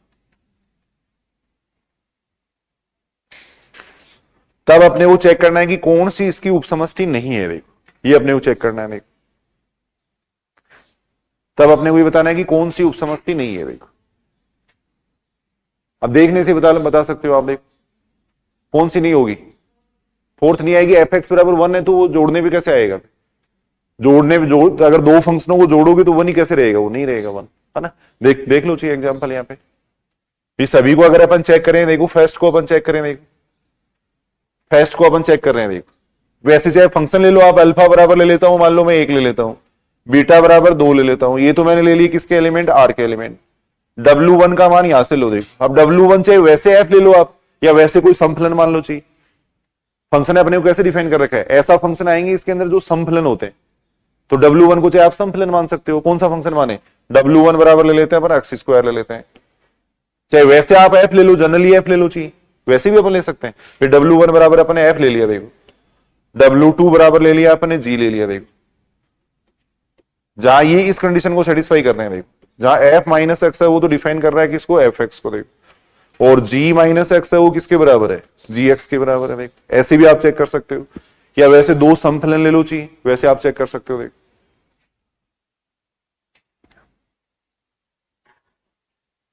अब अगर मैं इसका मान निकालूं, देखो alpha W1 plus beta W2 का मान निकालूं। देखो alpha W1 plus beta W2 का मान निकाल रहे हैं। देखो इसका मान निकाल रहे हैं। देखो अल्फा का मान मैंने कर दिया 1 कर दिया। देखो W1 की जगह मैंने कर दिया F कर दिया। देखो बीटा का मान मैंने कर दिया 2 कर दिया।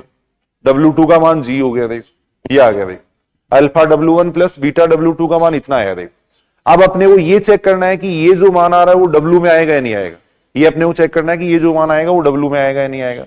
अब इसके लिए अपन चेक करेंगे कि ये समफलन है या विषमफलन है। देखो ये जो फलन आया वो समफलन है या विषमफलन है, वो अपन चेक करेंगे। तो कैसे चेक करेंगे, देखो वही तरीका है।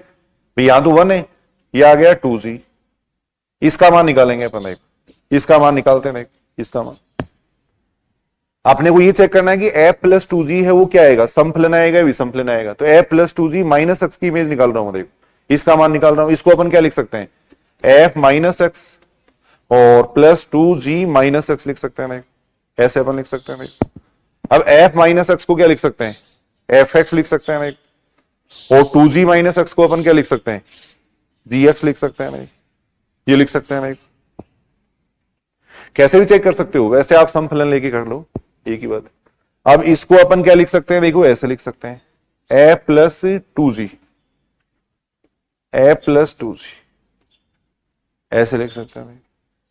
तो देखो f plus 2G minus x है वो बराबर आ जाएगा f प्लस 2G एक्स के। देखो तो बताओ क्या मतलब हुआ इस बात का, ये जो फंक्शन है वो इससे बिलोंग करेगा या नहीं करेगा, करेगा। देखो W से बिलोंग,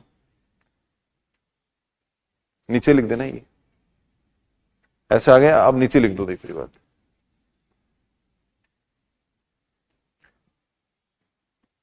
अतः अपन ये कह सकते हैं देखो alpha W1 plus beta W2 ये वापिस किससे बिलोंग करेगा, W से बिलोंग करेगा।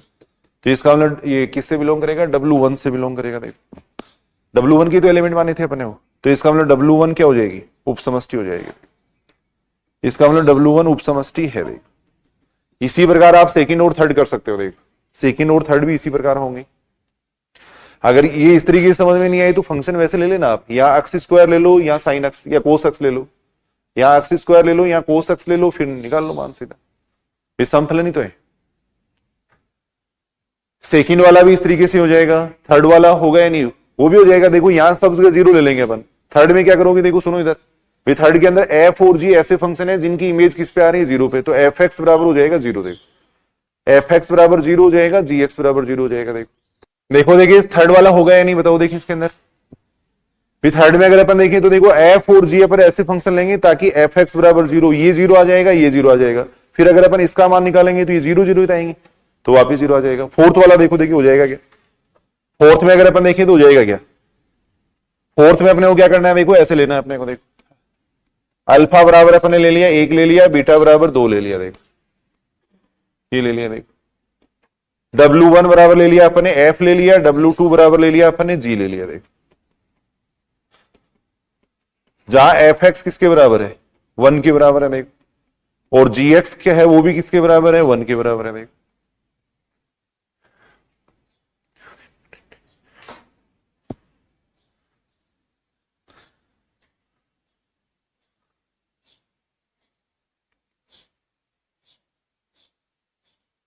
ये बात ठीक है क्या, देखो देखो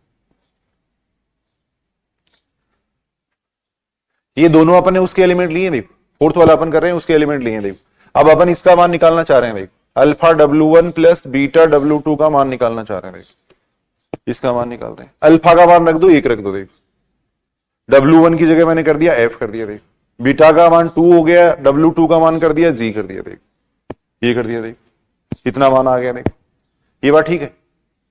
ये अल्फा का मान मैंने एक किया, इसमें तो बिल्कुल आसान है, ये तो सबको समझना चाहिए। देखो और क्वेश्चन भी पूछा जाता है कई बार।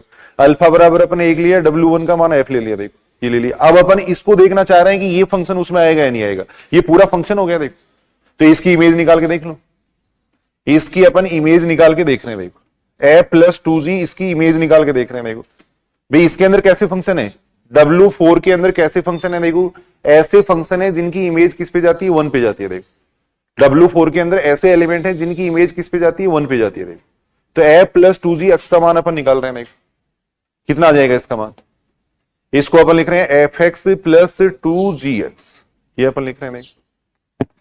ये ठीक है की बात। एफ एक्स का मान कितना हो गया, 1 हो गया। देखो GX का मान भी कितना हो गया, 1 हो गया। देखो अब इसका मान कितना आ रहा है, 3 आ रहा है। देखो और 3 आने का मतलब 1 के बराबर नहीं आ रहा है। देखो तो इसका मतलब alpha W1 plus beta W2 है वो इसके अंदर नहीं आएगा। देखो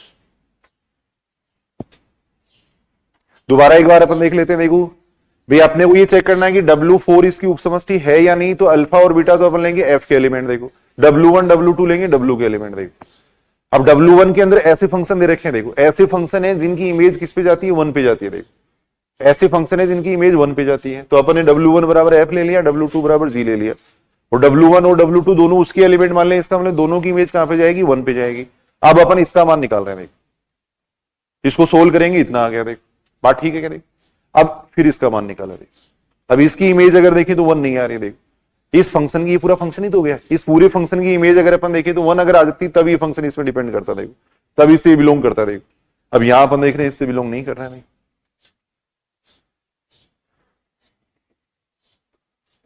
अतः alpha W1 plus beta W2 वो वापिस नहीं आ रहा है किसमें, W4 में। देखो तो इसका मतलब W4 उपसमष्टि नहीं होगी। देखो अतः W4 उपसमष्टि नहीं है। देखो W4 उपसमष्टि नहीं है। देखो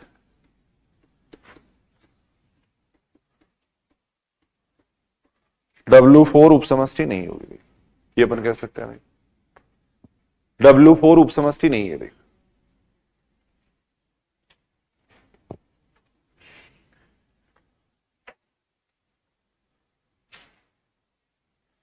ये सही है की बात यहां तक। देखो एक एग्जांपल और देख लेते हैं ऐसा।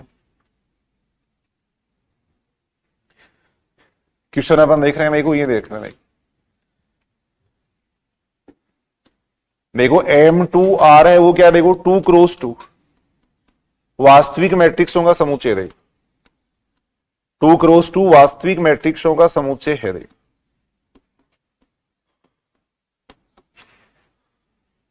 का समुच्चय है देखो।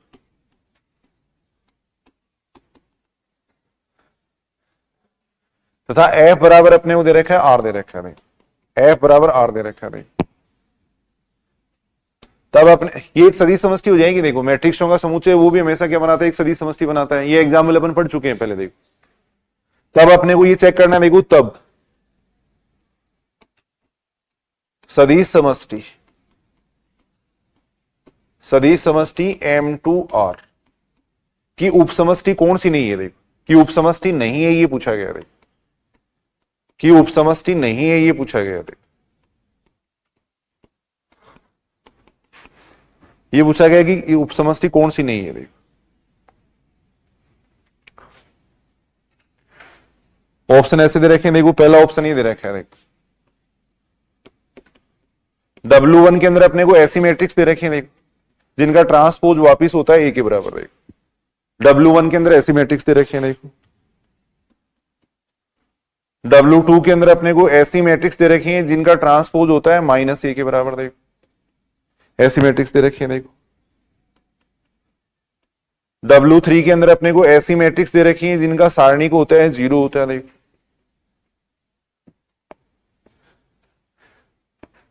इस टाइप से दे रखा है। देखो इस तरीके से अपने को ये दे रखा है। देखो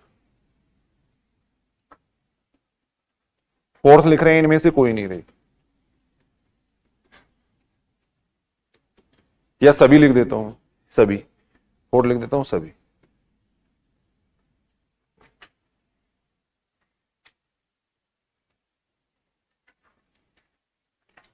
अब बिल्कुल आसान क्वेश्चन है। देखो यहां क्या कर रहे हैं, देखो इस समुच्चय के M2R के अंदर तो देखो 2 क्रॉस 2 की जितनी भी मैट्रिक्स हो सकती हैं वो सारी हैं। बात समझ रही है? इसके अंदर तो 2 क्रॉस 2 की सारी मैट्रिक्स हैं। देखो W1 के अंदर क्या दे रखा है, ऐसी मैट्रिक्स दे रखी है जिनका ट्रांसपोज खुद के बराबर होता है, और ऐसी मैट्रिक्स को अपन कहते हैं सममित मैट्रिक्स कहते हैं। देखो सिमेट्रिक मैट्रिक्स कहते हैं।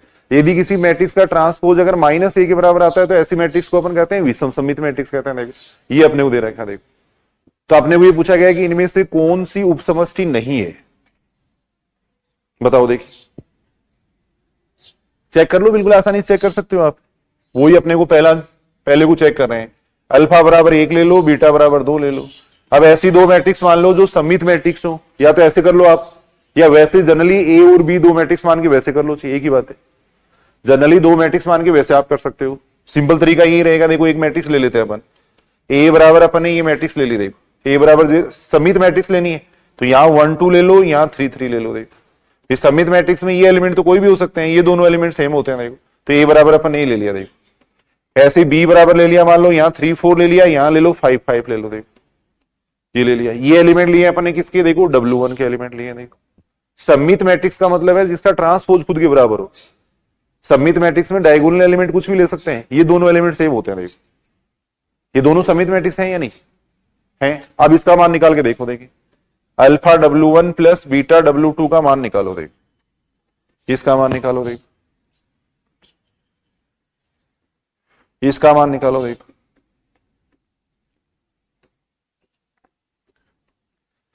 सोल्व करके देखो इसको कितना आएगा। देखिए इसको सोल्व करना करके देखो, देखिए कितना आएगा। इस मैट्रिक्स को सोल्व करो, सोल्व कर सकते हो क्या, देखो। देखिए मैट्रिक्सों को पहले देखो, एक को अंदर गुणा करेंगे, दो को अंदर गुणा करेंगे। मैं शॉर्ट में लिख रहा हूं। देखो इस एक को मैंने अंदर गुणा कर दिया, दो को मैंने यहां गुणा कर दिया, दोनों मैट्रिक्सों को जोड़ रहे हैं। चलो एक बार ऐसे लिख दो आप। यहां देखो दो को अंदर गुणा करेंगे, 6 आएगा, ये 10 आएगा। देखो ये आ जाएगा, 10 आ जाएगा, ये 8 आ जाएगा। देखो ये आ जाएगा। अब दोनों मैट्रिक्सों को जोड़ दो। देखो दोनों मैट्रिक्सों को जोड़ रहे हैं। देखो दोनों मैट्रिक्सों को जोड़ेंगे, कितना आएगा। मैट्रिक्सों को कैसे जोड़ते हैं, देखो संगत अवयव में संगत अवयव जोड़ते हैं। यहां 7 आ जाएगा, यहाँ 13 आ जाएगा, यहाँ 13 आ जाएगा, यहाँ 11 आ जाएगा। अब ये मैट्रिक्स देखो, देखिए समूचे इससे बिलोंग करेगी या नहीं करेगी। ये सममित मैट्रिक्स ही तो है। यहाँ पे क्या, हाँ 10 है, सॉरी यहां अपन देख रहे हैं 10 आ जाएगा। देखो अब ये देखो, देखिए ये उससे बिलोंग करेगा या नहीं, W1 से। देखो W1 से बिलोंग करेगा। देखो क्यों करेगा, क्योंकि ए का अगर इस मैट्रिक्स का अपन ट्रांसपोज निकाले, देखो तो इस मैट्रिक्स का ट्रांसपोज वापिस ए के बराबर ही आ रहा है। तो अब ये क्या हो जाएगी, उपसमष्टि हो जाएगी। देखो ये उपसमष्टि है। देखो W1 क्या हो जाएगी, उपसमष्टि हो जाएगी। देखो बताओ इसमें कोई कंफ्यूजन हो तो देखो। देखिए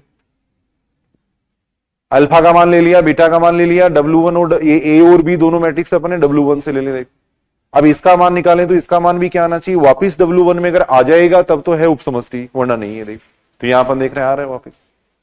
ऐसी सेकंड है वो भी हो जाएगी, थर्ड वाली हो जाएगी, चेक करो। देखिए सेकंड भी उपसमष्टि हो जाएगी। कोई भी एग्जांपल लेके देख लेना। सेकंड में क्या एग्जांपल लोगे, देखो भाई सेकंड में क्या करोगे, ऐसे करके देख लो जल्दी से। अल्फा बराबर 1 ले लो, बीटा बराबर 2 ले लो।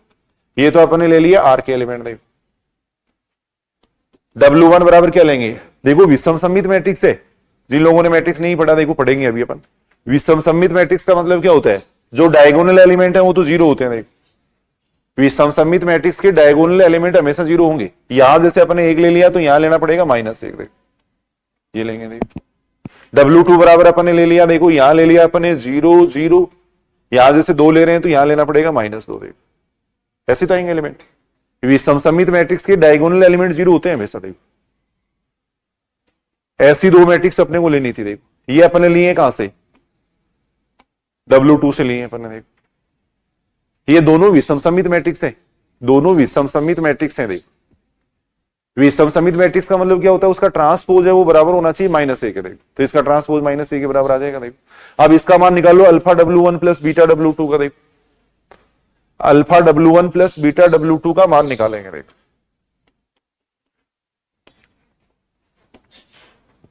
Alpha W1 plus beta W2 का मान निकालेंगे। देखो निकाल सकते हो या नहीं, अल्फा का मान 1 है ही। देखो W1 का मान ये हो गया। देखो बीटा का मान 2 हो गया, W2 का मान हो गया 0 0, 2 -2 हो गया। देखो इसको सोल्व करेंगे, पूरे को छोटे में सोल्व कर रहा हूं। देखो ये तो 0 बन ही जाएगा, ये 0 यानी 0 हो जाएगा। देखो -1, ये -4 -5 आ जाएगा। देखो यहाँ 1 हो जाएगा, इस 2 को इससे गुणा करेंगे 4 4 और 1 5, यहाँ 0 आ रहा है। अब ये मैट्रिक्स देखो, देखिए विषम सममित मैट्रिक्स है या नहीं, ये विषम सममित है या नहीं। विषम सममित मैट्रिक्स का मतलब होता है डायगोनल एलिमेंट 0 होने चाहिए। यहाँ 5 है तो यहाँ इसका नेगेटिव आएगा, यहाँ जो एलिमेंट है उसका नेगेटिव यहाँ पे आता है, तो -5 का नेगेटिव यहाँ आ रहा है। देखो तो इसका मतलब ये जो मैट्रिक्स है वो वापस किससे बिलोंग करेगी, W2 से बिलोंग करेगी। देखो तो इसका मतलब W2 क्या हो जाएगी, उपसमष्टि हो जाएगी। देखो W2 उपसमष्टि हो जाएगी। देखो ये अपन देख रहे हैं। अब देखो थर्ड को चेक करो, देखिए आप लोग थर्ड हो जाएगी क्या उपसमष्टि। देखो थर्ड हो जाएगी या नहीं, थर्ड को अपन चेक करके देख रहे हैं। देखो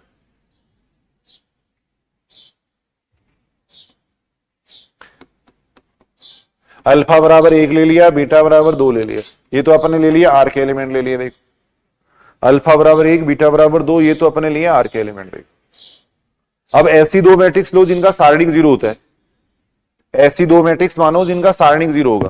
कौन सी मैट्रिक्स मान सकते हैं, 1 1 0 0 ले लेते हैं, सारणिक 0 हो जाएगा इनका, है ना। ऐसी दो मैट्रिक्स लेनी है जिनका सारणिक 0 होता है। देखो समूचे को पढ़ो। देखो समूचे में ऐसी मैट्रिक्स है जिनका सारणिक 0। देखो तो एक तो ये ले सकते हैं, और क्या ले सकते हैं, है क्या लें, ये ले सकते हैं ना। देखो ये ले लिया अपन।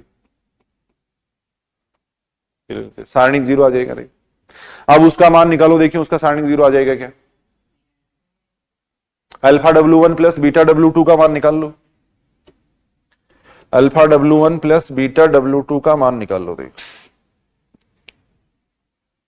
Alpha W1 plus beta W2 का मान निकाल रहे हैं। देखो अल्फा का मान 1 हो गया, W1 का मान ये हो गया। देखो बीटा का मान 2 हो गया, इसका मान हो गया 0 0 1 1, ये हो गया। देखो ये हो गया। अब 1 को अंदर मल्टीप्लाई कर दो, देखो कर सकते हैं ना, और 2 को इसमें जोड़ेंगे तो कितना बनेगा, ये तो 1 0 0 बन रहा है। यहां देखो इसको मल्टीप्लाई करेंगे 0 0, यहां 2 2 आएगा। देखो अब अगर इन दोनों मैट्रिक्सों को अपन जोड़ते हैं, देखो इन दोनों मैट्रिक्सों को अगर अपन जोड़ेंगे तो कितना आएगा देखो, 1 1 2 2। अब ये मैट्रिक्स देखो, देखिए समूचे से बिलोंग करेगी क्या? सारणी किसका भी जीरो ही आ रहा है क्या? सभी में आ जाएगा कि सारणी के जीरो है? अगर और कुछ एलिमेंट लेके देखें अल्फा और बीटा है, 1 की जगह अगर अपन जीरो लेंगे तो फिर तो नहीं आएगा, है ना? हाँ इसमें आ रहा है। चलो 1 की जगह अगर अपन जीरो ले लेते हैं तब नहीं आता, ये थोड़ा अपने को चेक करना पड़ेगा, ये ध्यान रखना पड़ेगा, ये थोड़ा जरूरी है। यहां अपन देख रहे हैं, देखो इसका मान अगर अपन देखें तो चलो जीरो आ रहा है, देखो ये तो वापिस इससे बिलोंग कर रहा है, देखो इसका मान जीरो आ रहा है, वापिस किससे बिलोंग कर रहा है? ये तो W3 से बिलोंग कर रहा है, देखो। लेकिन अगर और देखें अपन कोई एलिमेंट लेके यहाँ पे देखो, अगर W1 बराबर ये ले लेते हैं, देखो और कोई एग्जांपल देखें, देखो W1 बराबर ले रहे हैं 1 1 0 0, ये ले रहे हैं। W2 बराबर अगर अपन ले ले और कोई 0 0 1 0 भी तो ले सकते हैं, ये ले सकते हैं अपन, है? और कोई एलिमेंट लेके देखो, देखिए यहां जैसे अपन ले लें 1 2, यस, इसे चेक करके देखो, देखिए इससे भी आ रहा है कि उतने चेक करके देखना, alpha W1 plus beta W2 कितना आता है। इसमें अपने 0 0 ले लिया ना ज्यादा, ये सारे जीरो इसकी वजह से हो। इसमें अगर अपन देखें तो कितना आ रहा है, ये 2 बनेगा, आ रहा है इसमें भी, सभी में तो नहीं आएगा ये। जैसे अपन और कोई मान लो ले, है? इसका मान देखो, देखिए आ रहा है क्या? Alpha W1 plus beta W2 का मान देखें, देखो alpha W1 plus beta W2 अगर देखें अपन, देखो अल्फा का मान तो 1 हो गया था 1 0 0, देखो बीटा का मान हो गया था 2 हो गया था, देखो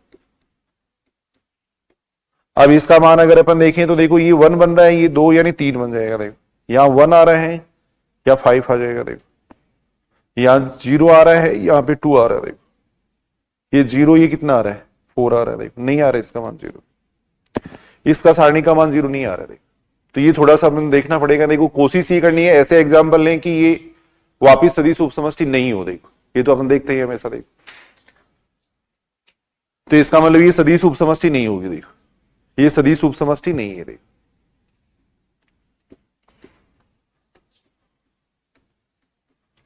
ये सदिश उपसमष्टि नहीं है, देखो तो सदिश उपसमष्टि के एग्जाम्पल अभी अपने देखें, देखो शुरू से एक बार मैं दोबारा बता दो, देखो सुनेंगे ध्यान से इधर।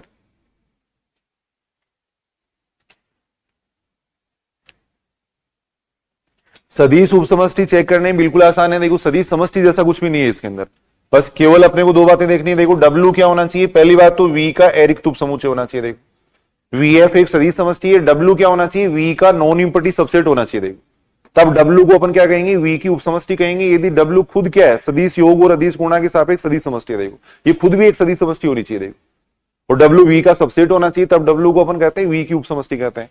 प्रत्येक सदिश समष्टि की कम से कम 2 उपसमष्टि तो होंगी, एक तो 0 ले लेंगे, एक V को खुद को ले लेंगे, देखो इसके अलावा जो उपसमष्टि होंगी उनको अपन कहेंगे उचित उपसमष्टि, देखो वो कहलाती है उचित उपसमष्टि कहलाती है। तो सीधी सी एक कंडीशन ध्यान में रखनी पड़ेगी, अल्फा बीटा अगर F का एलिमेंट है, W1 W2 अगर W का एलिमेंट है, इसी से अपन चेक कर सकते हैं। तो ये जो मान आता है alpha dot W1 plus beta dot W2, ये भी वापिस किस में आना चाहिए, देखो W में आना चाहिए, तब W क्या होती है, V की उपसमष्टि होती है ना। एक नोट लगा के लिख लेना, देखो एक थ्योरम है,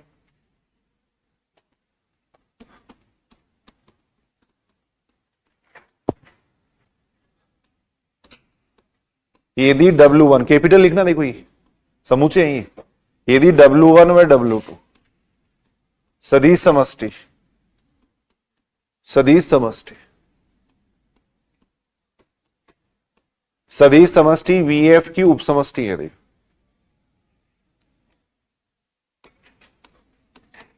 अगर ये मान लो उपसमष्टि है, देखो अगर ये सदिश समष्टि VF की उपसमष्टि है, देखो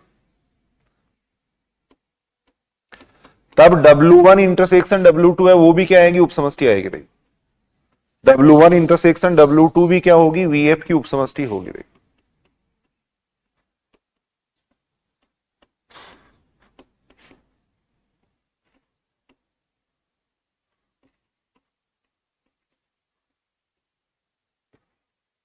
अगर W1 और W2 दो सदिश समष्टि है तो W1 इंटरसेक्शन W2 भी क्या आती है, VF की उपसमष्टि आती है। देखो W1 इंटरसेक्शन W2 भी क्या आएगी, VF की उपसमष्टि आएगी। देखो ये आएगी। देखो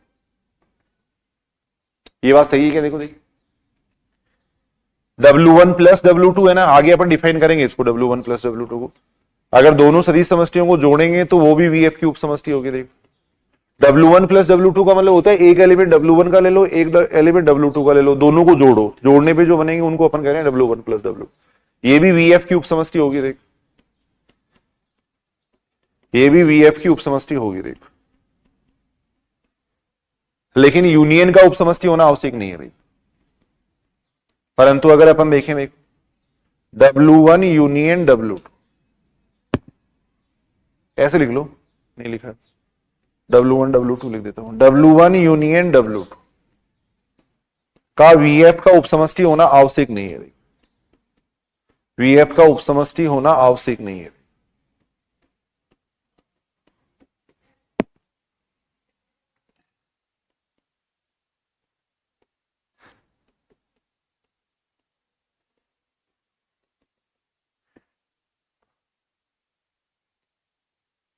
परंतु W1 यूनियन W2 भी VF की उपसमष्टि होगी। रे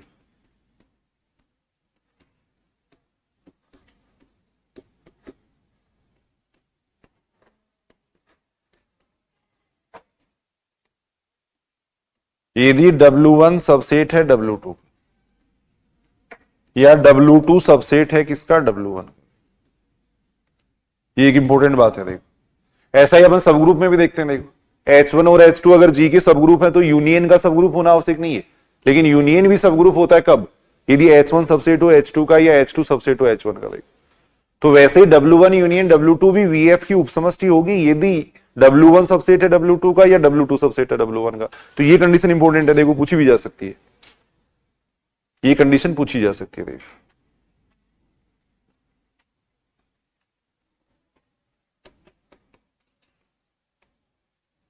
ये कंडीशन यहां पूछी जा सकती है। देखो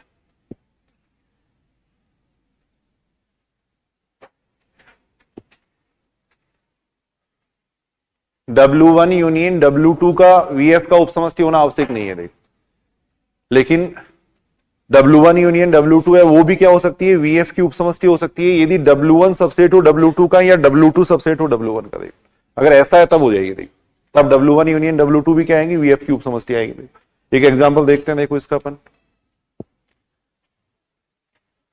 मान लो सदिश समष्टि ले लिया अपन ने V3R ले ली। देखो सदिश समष्टि ले लिया अपन ने V3R, सदिश समष्टि ली है अपन ने V3R। सारे मतलब समझ रहे हो V3R का क्या मतलब है, V3R का सारे समझो भाई। V3R का मतलब है देखो इसके अंदर 3 टपल्स वाले एलिमेंट है। देखो V3R का मतलब है इसके अंदर V3R भी कह सकते हैं और इसको ऐसे भी लिख सकते हैं, ऐसे भी लिख सकते हैं। इसके अंदर 3 टपल्स वाले एलिमेंट है जहां पे A1 A2 A3 सारे क्या है, रियल नंबर है। रियल नंबर है। इसका नाम क्या है बताओ, देखें आप लोग क्या कहते हैं इसको, कौन बता सकता है? शाबाश, वास्तविक यूक्लिडियन समष्टि भी कहते हैं इसको। देखो अगर ऐसी कोई समष्टि होती है तो उसका नाम होता है वास्तविक यूक्लिडियन समष्टि। लिखवाया हुआ है, लिखवाया हुआ है नाम। ये एक सदिश समष्टि है। देखो इसकी उपसमष्टि मैं ले रहा हूं, देखो ये ले रहा हूं। देखो इसकी उपसमष्टि अपन ये ले रहे हैं। इसकी उपसमष्टि ले ली मैंने, W1 बराबर ये ले लिया मैंने। x 0 0 जहां x किसका एलिमेंट है, देखो R, ये मैंने ले लिया। देखो W2 मैंने ये ले लिया। देखो 0 y 0 जहां 0 क्या है, y बिलोंग्स टू R है। देखो ये ले लिया। देखो पहली बात तो ये बताओ कि ये दोनों इसकी उपसमष्टि है या नहीं, पहले तो ये चेक कर लो आप जल्दी से। मैं ये कह रहा हूं कि ये दोनों उपसमष्टि हैं इसकी। देखो ये दोनों इसकी उपसमष्टि हैं या नहीं, ये चेक करके देख लो पहले तो आप, है या नहीं। उपसमष्टि चेक करना बिल्कुल आसान है, सारे इधर सुनेंगे। देखो थोड़ा समझो। अब अल्फा बराबर आपने 1 ले लिया, बीटा बराबर 2 ले लिया। इसके 2 एलिमेंट ले लो कोई भी, इसके 2 एलिमेंट ले लिए। W1 बराबर ऐसे लिख रहा हूं मैं, एलिमेंट लिख रहा हूं कैपिटल, ये कैपिटल है सारे, ये कैपिटल लिखना भाई सारे। ये समुच्चय है, देखो ये कैपिटल है। W1 ले लिया, इसका अपन एक एलिमेंट ले लिया, मान लो 2 0 0 ले लिया, इसका दूसरा एलिमेंट ले लिया मैंने, ये ले लिया देखो। W2 ले लिया, मान लो मैंने 3 0 0 ले लिया, देखो 3 0 0, ऐसे एलिमेंट ही तो इसके अंदर। तो इसके अंदर अपने कैसे एलिमेंट लिए, देखो इस टाइप के एलिमेंट लिए, देखो ये दो एलिमेंट तो जीरो होने चाहिए, यहां कोई रियल नंबर होना चाहिए, देखो ये होने चाहिए। अब इसका मान निकाल के देखो आप, alpha W1 plus beta W2 का, alpha W1 plus beta W2 का मान निकाल के देखेंगे। देखो अल्फा का मान 1 हो गया,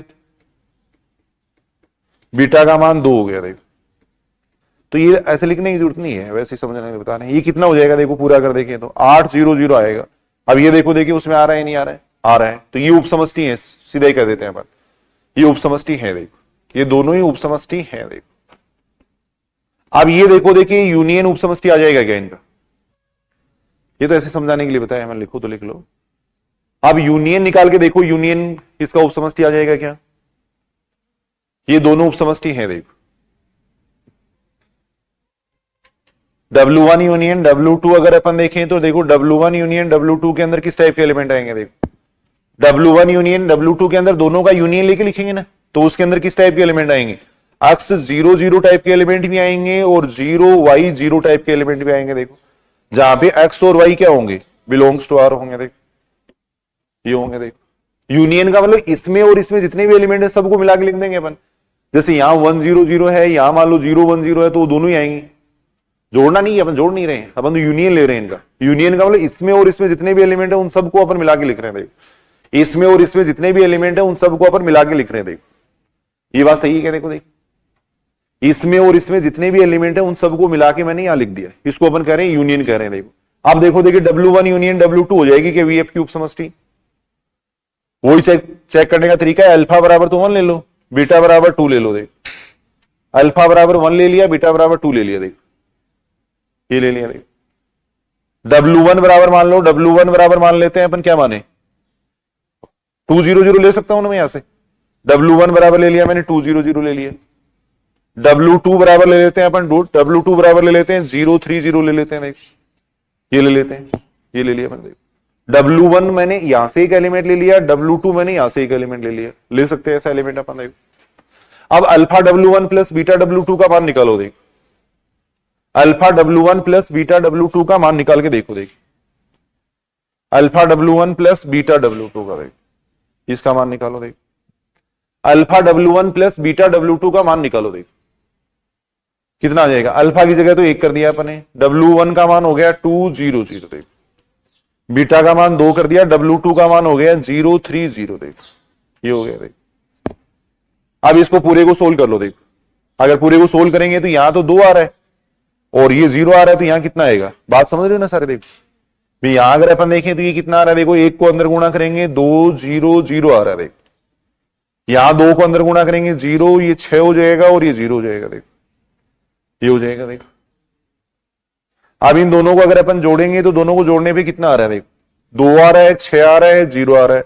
अब ये एलिमेंट है क्या इसमें W1 यूनियन W2 के अंदर, W1 यूनियन W2 के अंदर जो एलिमेंट है उनमें 2 एलिमेंट 0 हो रहे हैं। देखो या तो ये दोनों 0 होने चाहिए या ये दोनों 0 होने चाहिए। अब यहां देख रहे हैं एक ही एलिमेंट 0। देखो तो ये एलिमेंट इसके अंदर नहीं आएगा। देखो ये एलिमेंट इसके अंदर नहीं आएगा। देखो तो इसका मतलब W1 यूनियन W2 है ना, वो उपसमष्टि नहीं होगी। देखो W1 यूनियन W2 V3R की उपसमष्टि नहीं है। देखो की उपसमष्टि नहीं होगी। देखो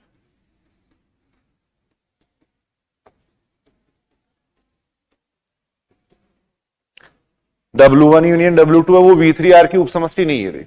ये अपन देख रहे हैं। इंटरसेक्शन हो जाएगी, होगी या नहीं इंटरसेक्शन, इंटरसेक्शन में क्या आएगा, शाबाश, केवल 0 0 0 आएगा। देखो यहां अगर अपन देखें, वैसे समझने के लिए बता रहा हूं, इंटरसेक्शन अगर आप देखोगे, नीचे लिखो तो लिख लेना, W1 इंटरसेक्शन W2 देखें तो W1 इंटरसेक्शन W2 में क्या आएगा, केवल ये एलिमेंट आएगा। देखो 0 0 0 वाला एलिमेंट आएगा। देखो ये एलिमेंट आएगा। देखो तो यहां अगर अपन देखें तो अक्स का कहीं ना कहीं 0 तो लेंगे ही मान अपन। W1 के अंदर अगर अपन देखेंगे तो अक्स का मान अपन रियल नंबर रख रहे हैं, तो अक्स का मान कभी तो 0 भी तो रखेंगे इसका मान, तो इसके अंदर 0 0 0 जैसा एलिमेंट होगा। देखो ऐसे यहां अगर अपन y का मान 0 लेंगे तो इसमें भी 0 0 0 एलिमेंट होगा, तो दोनों में कॉमन आ जाएगा। क्या आ जाएगा, ये आ जाएगा। देखो ये आ जाएगा। देखो और ये एक शून्य सदिश समष्टि होगी। शून्य सदिश समष्टि हमेशा क्या होती है, उपसमष्टि होती है खुद भी एक, तो ये उपसमष्टि हो जाएगी। देखो जो कि उपसमष्टि है। देखो तो यूनियन का उपसमष्टि होना आवश्यक नहीं है, लेकिन ये उपसमष्टि होती है। देख, ये उपसमष्टि है। देख, W1 इंटरसेक्शन W2 के अंदर 0 आएगा, जो कि उपसमष्टि हो जाएगी। देख, ये अपन देखते हैं। देख, लेकिन अगर अपन W1 सबसेट ऑफ W2 ले लेते हैं तब हो जाएगी उपसमष्टि। ये भी आगे लिख रहे थे, एक एग्जांपल और देख रहे हैं अपन। देख,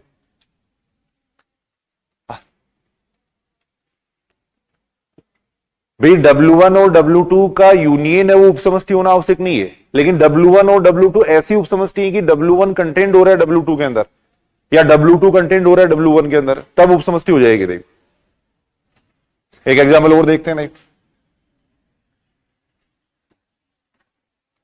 आगे लिख लेना है, एग्जांपल नंबर 2 कर लेना। यदि W1 बराबर अपन ये ले लेना, W1 के अंदर अपन ले लें x0 0, x belongs to R ले लिया। देख, और W2 बराबर अपन ले लें, ये ले लें XY 0 ले लें, जहां XY बिलोंग्स टू R। ये दोनों उपसमष्टि हैं, ये दोनों ही उपसमष्टि हैं। देख, V3R की उपसमष्टि है, ऐसे लिख देना, V3R की उपसमष्टि है ये दोनों। चेक कर सकते हो, उपसमष्टि चेक करना सीख चुके हैं हम। देख, alpha W1 plus beta W2 का मान निकाल के आप चेक कर सकते हो। देख, ये दोनों V3R की उपसमष्टि है। अब यहां ये बताओ, देखो W1 कंटेंट है या नहीं W2 के अंदर? W1 में जितने भी एलिमेंट आएंगे वो सारे के सारे W2 के अंदर भी आएंगे। देखो W1 में क्या आएगा, W1 में ऐसे एलिमेंट आएंगे, देखो W1 के अंदर आएगा, लिखना नहीं है, वैसे समझाने के लिए बता रहा हूं। W1 के अंदर अगर अपन देखें तो ये आएगा 1 0 0 आएगा, 2 0 0 आएगा, ऐसे एलिमेंट आएंगे। देखो इसके अंदर, और कहीं न कहीं W2 के अंदर भी तो ऐसे एलिमेंट आएंगे। W2 के अंदर ऐसे एलिमेंट कब आएंगे? यदि x का मान अपन 1 ले लें, y का मान 0 ले लें, तो 1 0 0 आएगा इसके अंदर। देख, y का मान, x और y का मान रियल नंबर ही तो लेना है, तो x का मान अगर अपन 1 ले लें और y का मान 0 ले लें तो 1 0 0 है। देखो इसमें आएगा 1 0 0। x का मान अगर 2 ले लें और y का मान 0 ले लें तो ये एलिमेंट भी आएगा। देखो, तो इसका मतलब W1 कंटेंट है W2 के अंदर। W1 कंटेंट है किसके अंदर? W2 के अंदर। ये अपन देख सकते हैं। तो यहां अपन ये कह रहे हैं, देखो W1 सबसेट हो जाएगा किसका? W2 का। देखो W1 सबसेट है W2 का। देखो W1 सबसेट हो जाएगा W2 का। देखो W1 सबसेट है W2। अब अपन W1 यूनियन W2 निकालें तो क्या आएगा बताओ? W1 यूनियन W2 के अंदर क्या आएगा? कौन सा एलिमेंट आएंगे W1 यूनियन W2 के अंदर? W1 सबसेट है अगर W2 का, तो वैसे भी यूनियन W2 के बराबर ही तो आएगा। और वैसे देख लो, देखो ये लिख भी लो अगर समझ में नहीं आ रहा है तो। भाई यहां अगर अपन देखें तो W1 के अंदर ऐसे एलिमेंट है, देखो 1 0 0 है इसके अंदर W1 के अंदर, W क्या अंदर 2 0 0 है, 0 0 0 है, ऐसे एलिमेंट है इसके अंदर। देखो W1 के अंदर तो ऐसे एलिमेंट है, साइड में लिख लो। W2 के अंदर अगर अपन देखें तो W2 के अंदर ऐसे एलिमेंट है, देखो 1 2 0 भी है W2 के अंदर, 1 1 0 भी है, कहीं न कहीं 1 0 0 भी आएगा, 2 0 0 भी आएगा, 0 0 0 ये भी आएगा, ये सारे एलिमेंट हैं इसके अंदर। देखो अब अगर अपन इन दोनों का यूनियन निकालेंगे तो यूनियन किसके बराबर आएगा? W2 के बराबर आएगा। इन दोनों का अगर यूनियन निकालेंगे तो वो किसके बराबर आएगा? देखो W2 के बराबर आएगा। देखो ये आएगा। देखो इन सब का अगर यूनियन लोगे, मिला के लिखोगे इन सबको, तो बड़े वाले समुच्चय के बराबर ही तो आएगा, इसके बराबर आएगा। देखो तो यहां देखो W1 यूनियन W2 बराबर आ रहा है W2 के, और W2 को तो पहले ही मान रखा है अपने V की उपसमष्टि, चेक करने की जरूरत ही नहीं है भाई। चेक करो तो W2 तो यही तो है, XY 0 है। देखो अब इसको चेक कर सकते हो आप, W2 तो ऐसे एलिमेंट है इसमें। देखो ऐसे एलिमेंट है। अब आप इसको चेक करोगे तो उपसमष्टि है ही, ये एक उपसमष्टि है। देखो सीधा ही मैं लिख देता हूं, जो कि V3R की उपसमष्टि है।